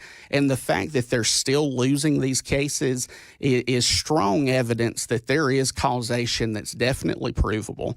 When you mentioned earlier that the bills have been withdrawn, on what basis are they being withdrawn? Is it because they know they're not going to win? Quite frankly, it's embarrassment. I mean, that's my opinion on it. Is you've got some of these representatives that have sponsored these bills without knowing what the full story was. They were approached by entities like Farm Bureau and these different crop associations and told, hey, this is just a bill to try to level the playing field. And now all of a sudden they're finding out, no, they were sold a bill of goods on this too. And so you're seeing them withdraw these. And I think it's to prevent them from being primary down the road because, this new wave of the conservative movement is opposed to regulatory capture. And that's what this bill is trying to protect, is we're going to put all of our eggs in a federal agency's basket, as much as we've heard in recent months with the efforts of the Trump administration to clean up some of this corruption. And these bills are being brought by Republican representatives. And so I see them withdrawing them. I see them switching their votes on it because I think they're finally becoming educated to the fact that not only are they on the wrong side of this, but they're going to take a lot of heat in the weeks ahead if these bills get passed. So what was different about the Georgia bill? Because you said this just did pass in Georgia. A version of this passed in Georgia. So Georgia, they got in Georgia pretty early. And Georgia, if I believe I'm correct on this, limited it to just immunity as far as domestic corporations and segmented out the foreign corporations. That really doesn't change anything because they can claim that they're domestic. Even when we're dealing with Bayer, which is a German company, they can still claim domestic manufacturing on these issues. And, my hope is that Governor Kemp in Georgia will veto this bill. But I think it was just a product of they got in early there before really the mainstream could catch on as far as what was going on. You mentioned the Farm Bureau. Mm-hmm. And how do farmers, you're a farmer, and so how do farmers feel about this? the farmers that are not being manipulated by Farm Bureau are opposed to it. The farmers are ultimately the ones that will suffer on this. And again, to be very clear, nobody's trying to take the chemicals away. Now, there might be a day in the future where we find out conclusively that these products are causing cancer and they need to be taken off the market. But right now, nothing about this effort in opposing this bill is trying to eliminate these chemicals. All it's saying is that a farmer that uses this that, 10 years down the road might be diagnosed with cancer, they would at least have the right to go back and to prove in a court of law that there's causation there to be able to recover their damages. I got to ask, this is just me talking, but it seems like everybody knows that Roundup and these kinds of products cause cancer. Why do people still? I don't use these products. Why do people still use these products? Well, and quite frankly, I would say that these companies know it does as well. And it's, you look at what they have put out as far as products in Europe are different than the formulations that they put out here. They also have removed glyphosate from the home Roundup. And so they know they have an issue. Really, the EPA is the only body that has come out and said that they don't believe there's a link to cancer. And again, what has come out in this litigation, not through any kind of federal agency investigation, but through these lawsuits, it has come out that Monsanto was writing most of the studies that the EPA ultimately relied on. But you look at every other entity that's looked at this, and by and large, they all say that there is a connection between glyphosate and cancer. It is ironic, I believe, that you were talking about the farmers that you're trying to protect, but there are farmers you say that are being manipulated by the Farm Bureau. It is ironic that you're trying to protect the farmers who are more than likely pushing against what you're trying to do. Yeah, it is. And part of that is just, you got to look at this from the long view. And, I grew up on a farm. My dad was a farmer, and my dad used a lot of these products as I was growing up. We didn't know then what we know now. And we don't know now what we might know in 10 years about these products, which is another reason. We're gaining information all the time. And as the EPA hopefully is weeded out as far as this corporate capture that has went on there, we may see a lot more as far as manipulation. We define corporate capture for me. Yeah, corporate capture would be you have companies like Bayer and Monsanto, no different than like in the pharmaceutical industry, to where they have such a close relationship with these federal agencies that they pretty much tell them what to do. And a lot of times you'll see people, for example, work in the EPA and they leave the EPA. They've done a lot of favors to Bayer. They would go to work for Bayer. Same thing that you see in the pharmaceutical industry. Yeah, so it's I call it the revolving door. Absolutely. Where you leave the pharmaceutical industry and you go work for the regulatory agency that regulates the pharmaceutical industry, and it's very incestuous. I think absolutely. Okay, so what is going to happen today? Are you actually going to be testifying in opposition to House Bill 809? So, yes, I'm designated to testify today. There will be other individuals that testify. I know there's going to be a toxicologist that is designated to testify today in opposition to the bill. Our effort today is to try to convince these representatives to take a closer look at this. This is something that they've been misled on. They've been told that the consequences of this are not that significant, but they are. It will eliminate these cases have been prosecuted on a failure to warn theory, and they are taking that away completely. Bayer, Monsanto, they could take away the failure to warn theory by just admitting that this product could cause cancer. And they could tell the EPA, hey, we agree, this product could cause cancer. We need that on the label. They know, though, the EPA either won't let them go to market with it, or it would cut their sales tremendously if the truth was put out. So they want to have it both ways here, to where they've got a label that doesn't mention any kind of risk, and then they still want immunity for it. It's interesting, and I'm a talk show host, so I look at everything left versus right? Right. But it's interesting in this case because it seems like there's a lot of Republicans, and I'm one, that are against House Bill 809, which is being brought by Republicans. So it does seem like this is almost a nonpartisan issue. If you can't have common ground on an issue like this, I don't know where you're going to find it. And I think these state legislators are just a little bit behind the curve on that. But left versus right to me has been replaced a little bit with the haves and the have-nots as far as these corporations versus the people.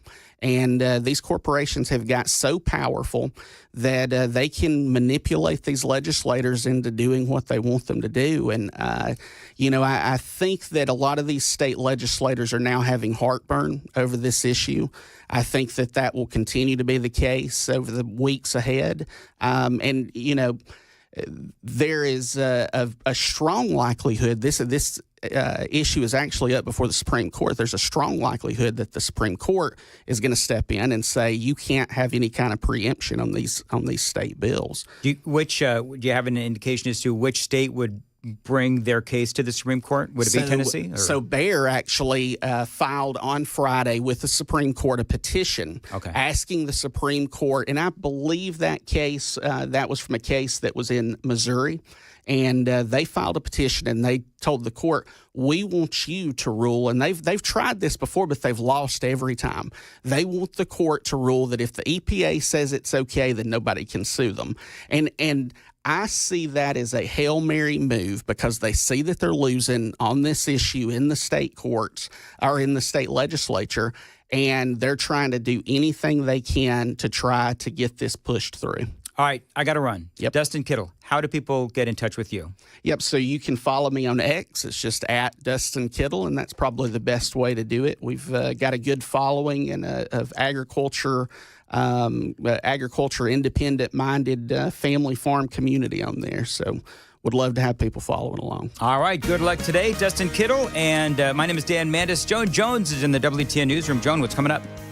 Well, Dan, we are going to check on stocks because the opening bell is about to be struck here. Also, Clarksville under emergency declaration now as flooding concerns continue there. We've got those stories coming up at 8:30 on Super Talk 99.7 WTN.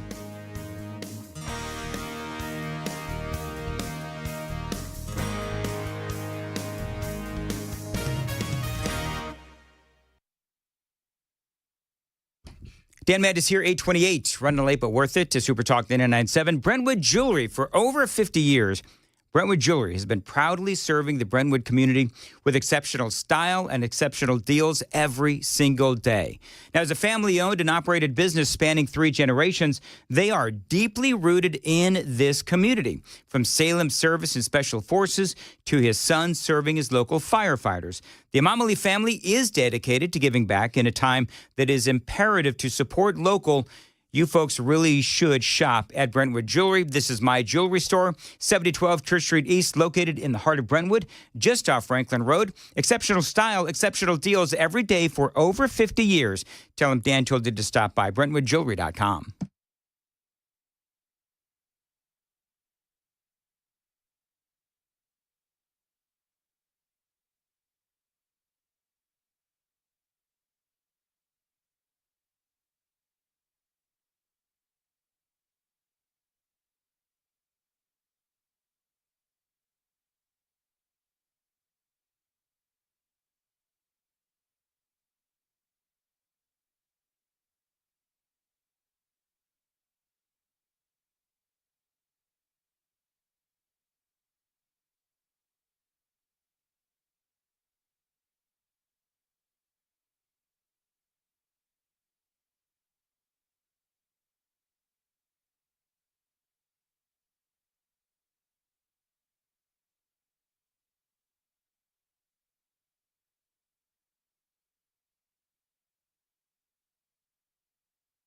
$8:29, Nashville's Morning News on WTN. Dan Mandis here. Make 2025 the year that you get active again. If you've been sidelined with chronic back, neck, and knee pain, check out my friends at the Wellness Institute of Nashville and Dr. Kevin Mitchell.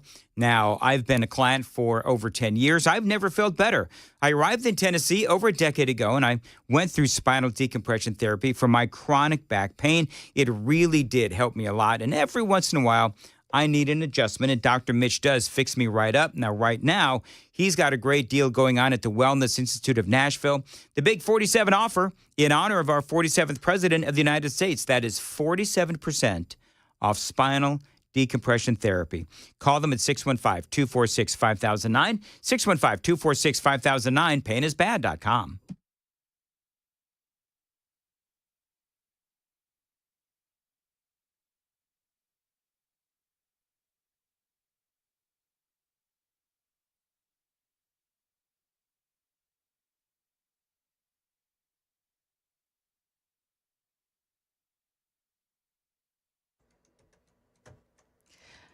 Good morning. It's now 8:31, and I'm Joan Jones with your top stories. Water's beginning to recede now, but the flooding is still very much a problem in places like Clarksville, where there's still an emergency declaration today.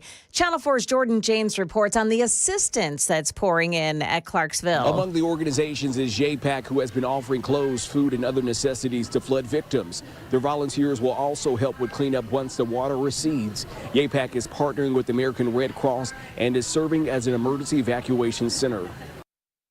FEMA says it could take weeks for the water to recede in some places of Middle Tennessee. Israelis in Jerusalem saying today that they are optimistic after President Trump announced that the U.S. and Iran are poised to begin direct talks on Tehran's nuclear program. President Trump also issuing a stark warning that if the talks were unsuccessful, Iran would be in great danger. Here's Erez Goldman, a resident of Jerusalem. We've seen what kind of forces the U.S. brought into the region, and there was the only way to force Iran to come negotiate.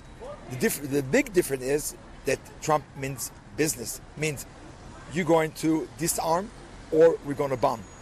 One of the two.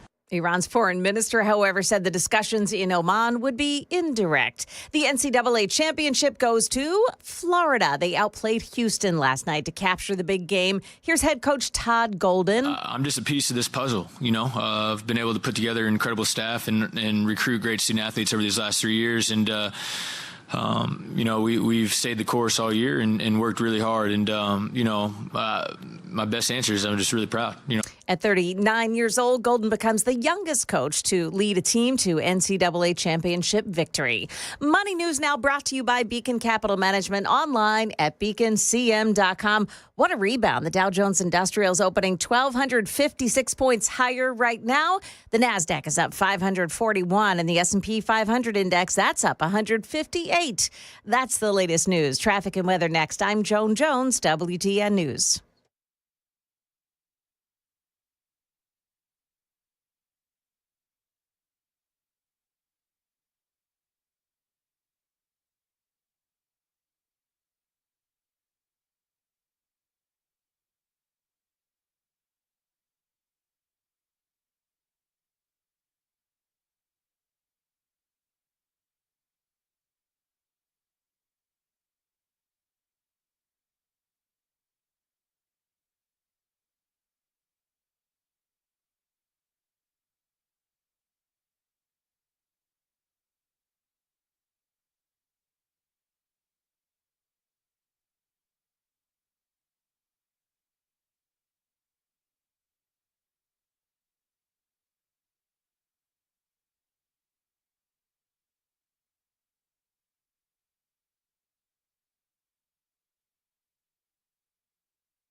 .834 Nashville's Morning News on WTN. The crisscross handoff is coming up next.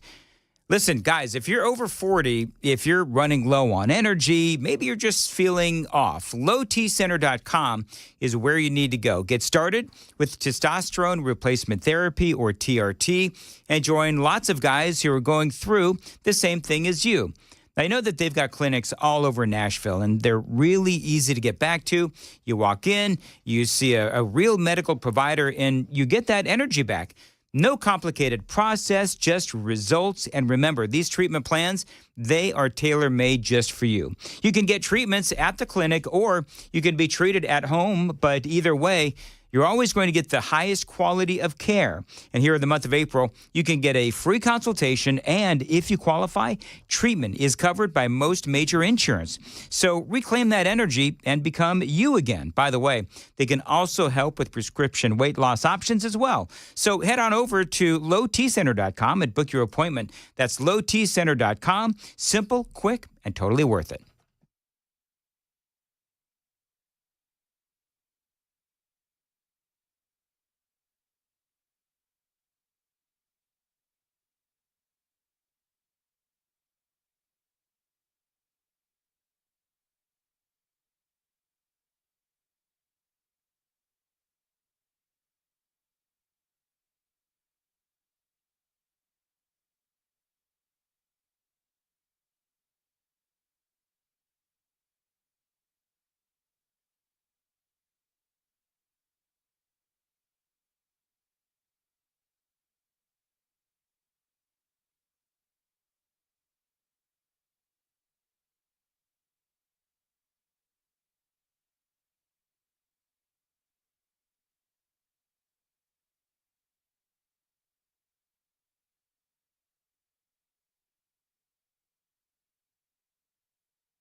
Dan Med is here, and spring wedding season is approaching. If you're a bride, a bridesmaid, maybe you're the groom or a groomsman, and you're not exactly confident about looking your best, Contours Med Spa in Cool Springs, they can help. Their red light technology is going to help you lose 2 inches across the belly on that first treatment, and that's guaranteed. And if you're not fully satisfied, you don't pay. Right now, your first treatment is only $99 when you call 615-236-9960.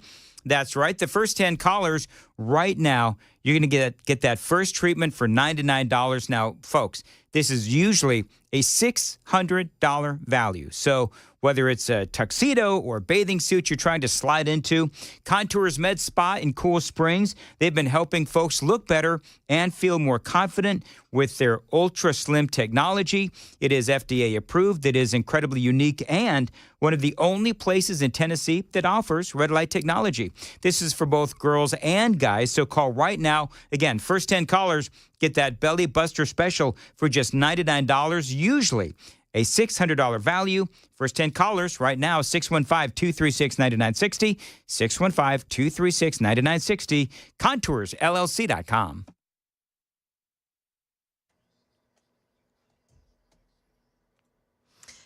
Well, some problems this morning on 24, the eastbound side. This is in Whites Creek at the Clay Lick Road overpass. That's a crash involving some injuries. Then southbound 65 in Talbot's Corner. The right lane is blocked off at Trinity Lane. It looks like there is a crash and the right lane is blocked off. Briley Parkway got a crash in Cockrell Bend. This one is blocking the right lane at County Hospital Road. That's exit 25. Also this morning, you just want to be aware that at Gallatin Pike and Due West Avenue in Madison, we've got a crash they're working on there as well. Traffic every 10 minutes every morning on Super Talk 99.7 WTN.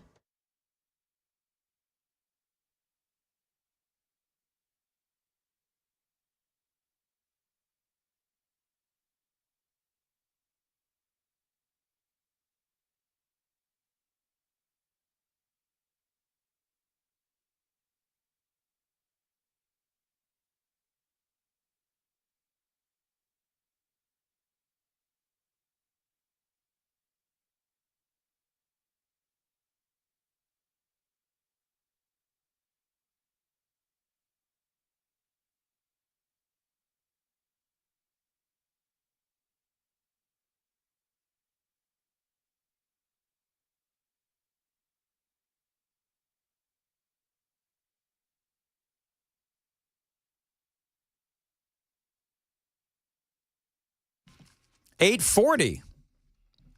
Now, listen, I know that I'm late, Chris. Yeah, what's going on? You know what? Is everything okay? Everything's fine. It's been a good show. Hey, if you want to do that, by the way, Joan Jones is here, KGB. Hello, everyone. Time for the crisscross handoff. Now, we had a great topic earlier, and I told KGB that I was going to tell you that you should continue on with the topic regarding Tennessee schools, teaching the proper order of things. Yeah. Graduate high school, go to college, maybe a trade school, and get a job, career, married, kids. Yep. The proper order of things. If you want to succeed in life, that is what you should do. That's the quickest way to pull yourself out of poverty. I didn't think anybody would call on this. Phones exploded. And I had an interview scheduled so that I couldn't, continue on with that conversation. But you ought to do it. The people want to talk to Mandis in the morning. That's a stretch. No, I'm kidding. They do. Why, KGB, why do you always throw do a it bucket? because I love. Always he throws like a wet blanket or a bucket of water on your, Ice water. It doesn't Ice water. It doesn't change the truth, Dan. Nobody calls for Jeff. They call for you. Oh, I don't want them to call for me. Ouch. Anyway, so that was a good topic, and it was a lot of fun. Yeah. So there you go. I may grab that. Yeah, do so. All right, very good. What you got? So I read this story. Yes. Do you remember in Northern Virginia, they busted the MS-13 gang leader? Oh, yeah. Daily Mail tracked down a couple of Mormons in the neighborhood that were evangelizing individuals. And I don't know why I thought this story was so funny. The Mormons say nothing of value. They say, I think it's super cool that we were able to get him and put him in jail. And that's really like the extent of their comments. But I'm reading this story last night, and I thought to myself, what's wrong with me? And I came to this conclusion because I've walked by Mormon evangelists so many times, and they never try to evangelize me. Never? I've never been approached by a Mormon or a Jehovah's Witness or nothing. Are you feeling left out? And I just feel like he's got FOMO. You have FOMO. I would turn them down, but I feel like I'm a good candidate. But you're not approachable. Why? What makes me less approachable than the average? What would make me more approachable? You're tall. You're imposing. Have you seen you? Yeah. Great beard. I feel like excellent eyebrows. I would want me to join if I was in their group. All right, so I want to make sure everybody. I broke Dan a little bit. I want to make sure everybody got what just happened. Joan is like, great eyebrows. Joan loves my eyebrows. And KGB is like, oh, look at that beard. It's a good beard. That's not Finely that's sculpted. That's not at all what I said. We just need a good facial hair in this studio. Chris brings it to the table. I just don't understand why the Mormons don't want me. The beard? Was this Maybe something the you were like beard. awake at night from? Like No, you were this just is thinking about actually, this? I'll be honest with you. This was reawakened last night when I found this story. But I've had this thought before, and I've thought to bring it to the amigos before, because I'll go down to Phoenix, and there's a lot of Mormons, and they'll be on the street corner. Mm-hmm. And I'll even find myself kind of looking in their direction like, hey. Come on and talk to me. What's up? And then I get nothing. And I just wonder what I'm doing wrong. Mormons don't have a problem with beards, do they? They might. Is that part of the Mormon thing? I don't even know. I know magic underpants are. I know they're Magic strict about certain underpants? things. Explain yourself. The Mormons, they have to wear magic underpants when they're procreating. I don't think they call it magic.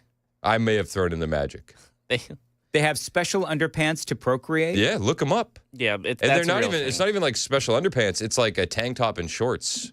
What? Yeah, you didn't know that. What? All right, hold on. Tell me I thought exactly. that was a matter of public record. That's one of the reasons. It's one of the main reasons I want to join. Tell me. Listen, you have no problem procreating. You got 4. Yeah. So I don't know what magic underpants you have, but it's working out for you. Moving on. I think Chris is turning red. Oh, right. That's He is. I finally unusual. embarrassed That was Chris. worse than talking about his beard. Hey, listen, the Mormons, the church's official stance is that men should be clean-shaven with exceptions for medical, theatrical, or religious reasons, whatever that means. But it's the beard, Chris. Any height requirements? It's the beard. It's the beard. Maybe shave it if you want to be approached by a Mormon. Well, what about the Jehovah's Witnesses? Are they in the same camp on facial hair? Because I've never been approached by them either. I don't know how. I do know I am approached all the time. What about Scientology? See, I'm young. I'm not You're young. You're I'm not hip. young. You're with it. You know what? I used FOMO earlier, and for you older folks, FOMO is fear of missing out. And it rolled off the tongue. It did, didn't it? Jehovah's Witnesses do not have a rule against wearing beards. Okay, so now I just have to move my irritation over to the Jehovah gang. Has Scientology come to you? No, they haven't. So Dude, over I just, 3. Like, all these people, like, they get wrapped up in these cult-like atmospheres, and I never even get an offer. How about devil worshippers? Have they approached you? No, they have not. Wow. Even in college? I didn't go to college. Oh, right, you didn't go to college. It's a I remember scam. when I went to college at the University of Arizona, they came up to me frequently. You didn't follow the rules of success. Oh, yeah. Clearly. He needs to go back to school. Maybe that's what it just reeks that I didn't follow the rules to success all over me. Yeah, And but they're you like, have that finely sculpted beard and eyebrows. I do. So there you go. But you get approached? All the time. All the time. It's the lack of Does it- sculpture in your eyebrows. Where do you get approached? Does it make you feel wanted, though, at least? Like, it's got to feel good. No, it's annoying. Really? Actually, yeah. I feel like it would feel good. No, it doesn't. Like a little ego boost? Nope. No Like, ego boost whatsoever. They wanted me in the club, and I said no. Nope. Mall, KGB, malls, Providence, happened years ago at Providence. Oh, gotcha. It was a bigger thing in California when I lived in California. They're colleges. That's where they swarm mainly. Yep. Had a lot of, in college, the only people that approached me that were female were on the religious side. Sadly. Come on, don't do that to yourself. Moving right along. Anyway, so there you go. So yeah, I don't know. I'm sorry that you're not being approached by. You know what? Okay, Random strangers. Here's what we're gonna do, Chris. Just for you, at our next station event, we're gonna invite a whole bunch of Mormons and Jehovah's Witnesses. Let's Maybe go. I'm gonna leave out the devil worshippers. That'd be nice. And Free in Scientology too. Why not? And I'm gonna just have them surround you. If you do that, it has to be a non-alcoholic place. And you need to shave your beard. I just want to hear the sales pitch. The sales pitch for Jehovah's Witnesses? Yes. How do you sell somebody on the world is imminently going to end? Hang out with us. We have great ragers. If the world is about to end, the last people I want to hang out with is complete strangers. Yeah. Right? So I don't know. I don't know how that whole thing works, but you understand why I feel this way, right? No, I actually don't. It is bizarre. Absolutely bizarre. So whatever.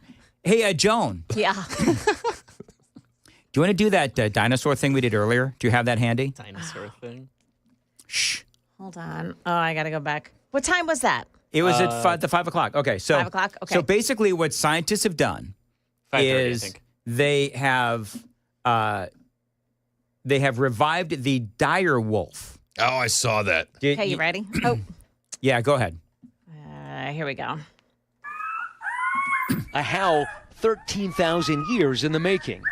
In a first for science, biotech company Colossal Biosciences says it brought the extinct direwolf back to life, a species that hasn't walked the earth since the Stone Age. You know, and Chris, I don't know about you, but when I heard that story, the thing that I thought of, It's a velociraptor. Yes. Red raptors. that's what I thought of. Why do they only want to bring back the apex predators? There doesn't seem to ever be this surge of enthusiasm for the dodo bird. See, Do I you know was what I mean? thinking Does anybody else feel like that? It's always how about a woolly mammoth with tusks that could impale you? And or wolves that want to eat us. Yeah, a saber-toothed tiger that could just find you in the middle of the mountains. What did I say earlier? Huh? Did you say the same thing? I said I would really rather have them recreate a butterfly or something sweet like a puppy. Why does it have to be things that would eat us? I don't think they had puppies way back then. At least not the kind of puppies that we know. It was way too hard growing up. Those puppies were turning into wolves before. Well, that's exactly way right. too soon. Or they were just eaten by the wolves. I mean, I don't think they want to, bring back the dire wolves. I don't think these are bad animals. But are this they? isn't the first time that they've done stuff like this. Can these dire wolves, because they're cloned, procreate? Can they make more wolves? Oh, see, that's a question. Because that's Yep. the Chris, issue we run because- into. Hey, Joan, watch this. Okay. No, Chris, because they're all female. Remember how that worked out in Jurassic Park? Mm. They were all female? I thought you were gonna say they were lacking magic underpants. That too. No, in Jurassic Park, In Jurassic Park, all the dinosaurs were engineered as females. Yep. But then somehow in the world of the frogs, a female can instantly turn into a male. You know what they're doing to the water, right? Oh, I heard about what That's they do exactly, to the water. I've heard about that. Yeah. Turning the frogs gay or whatever it is. Yeah. Oh, wait. I think I have that clip. So anyway. It's a velociraptor. That's not it. We bred raptors. I just like that.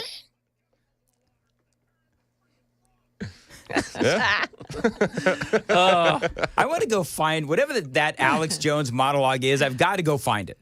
Because that just looks really funny. There's a better one. There's a better meme where Robert Kennedy is explaining the chemical, because that's the meme, right? But there's actually a chemical called atrazine that was going into the water that was actually making biological male frogs into females. Oh. That the chemical was doing that. So there's a meme online of RFK explaining this, and Alex Jones just like rubbing his temples, and just breathing really heavy. Yep. That's funny. Okay. So we've covered a lot. We have covered a lot, and we've got like a minute and a half. Let's see here. All right, real quick, give me your take, because you didn't know you came in. You didn't know about the shock new poll that says 55% of Democrats believe assassinating Trump and Musk would at least be somewhat justified. No, I didn't see that poll, which is wild, not shocking. But who radicalized them would be my first question. Who radicalized you? You know what? I just don't even know why there aren't uprisings all over the country. Nancy Pelosi? People need to start taking to the streets. You know, there needs to be unrest in the streets for as long as there's unrest in our lives. I forget her name, but the big bulky Cory woman. Bush, right? Is that Cory Bush? No, it's that other Ayanna one. Presley. Ayanna Presley, yes, Boston. I said if we were in high school, I'd take you behind the gym and beat the hell out of them. Cuomo. Some people in the face. When was the last time an actor assassinated a president? They're still going to have to go out and on it goes. So who radicalized them? It was the Democrats and the media. I thought you were going to say it's inconclusive. Rick Wilson saying put a bullet in him is probably the worst one of them all. Well, and he's supposed to be obviously he's not, but he considers himself a Republican. He's not. But that's just straight up saying he should be killed. Yeah. There's like you can make the argument around the others. They didn't mean maybe. that literally, KGB. Yeah. The biggest terror threat in this country is white men, most of them radicalized to the right. The last guy, Don Lemon, of course, talking about his husband married to a white man. I thought that was Van Jones. They both say the same things. So they always do that, don't they? Yeah. White supremacy is the greatest evil to America. It's our biggest threat. Let me marry a white person. Well, my question is, okay, so there's all of this hand wringing about white supremacy in Tennessee, right? Phil Williams and all that stuff. Yeah, I saw his latest report. Listen to this guy talking about white supremacy. Oh, really? I didn't see that. He sounds like a Muppet. That's what he does. That's how he sounds to me. So I mean, I would be curious to know if he's going to, do an investigation into, the assassination culture of folks on the left here in Tennessee. No, of course not. Somebody go ask a Glojo or the two Justins or John Ray Clemens, do they stand by the assassination culture of Donald Trump and Elon Musk? I would love for somebody to go ask them that. Make them condemn it, and then ask them again, and make them condemn it again, and then ask them again and make them condemn it again and again and again. Exactly right. Every interview. Groundhog Day them? Yeah. Well, no, but that's what they did to Trump. What the left did to Trump, because Trump, it was like over and over and over again. They would be like, do you condemn white supremacy? And it's like, oh, my Lord, how many times am I going to have to answer this? It's like, oh, he wouldn't condemn it, see? Yet there's like 20-minute montages of Donald Trump condemning it. Yep. Ad nauseum. So there you go.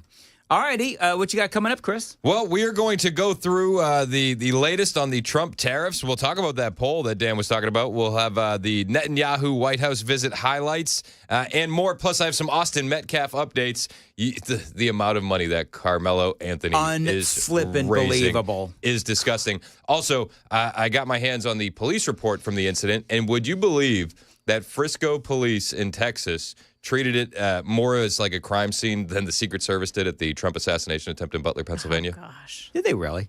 They literally, it started to rain. They found the knife under the bleachers and set up a tarp over it so that way water wouldn't get down, wouldn't mess with the crime scene. Wow. And my mind immediately goes to FBI agents hosing off the roof. Yeah, exactly. It's exactly right. Okay, real quick, how's the market looking, Joan? Do you have that in front of you? Yeah, it's really looking beautiful right now. So stocks are surging over 1,000 points for the Dow. It's looking really good, and I've got that coming up in the news and why that's happening. It may have something to do with what President Trump said this morning.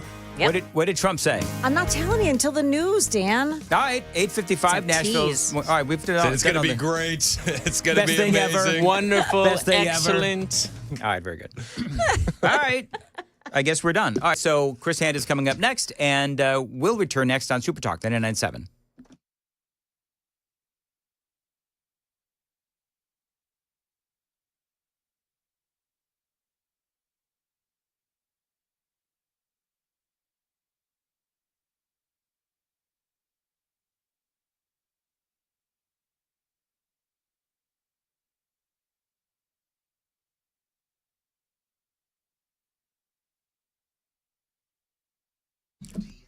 $8:56 on WTN. Dan Matt here talking about one of my favorite parties of the year, the Glock Store, coming up, their 5th annual open house. That is happening on Saturday, May 13th. I'm going to be there. Chris is going to be there. Murphy Show is going to be there as well. Every year, I think this is going to be my 5th, I think. But they open up their doors, they invite top vendors in the industry, and they welcome all of Nashville to come and join in the fun. The planning is well underway to make this year's open house the best ever, with deals that you have to be there to believe. Just one great deal that they've got going on is on Burrow bullets. Now, they've got 50-round boxes. They've got 250-round bullet bags, 1,000-round tac packs that come in a Burrow bullet ammo box, again, at the lowest price ever. The thing is about the open house at the Glock Store is that they've got all of these different specials. They've got giveaways as well. The most important thing about being a safe and responsible gun owner, by the way, is to train. And you can't train without ammo. That is where the Glock Store excels. Training, ammo, of course, upgrading your guns as well. Find them online. Get more information on the Glock Store's 5th annual open house. Again, it is coming up on Saturday, May 31st. Looking forward to seeing you there. More information at shoot270.com and glockstore.com.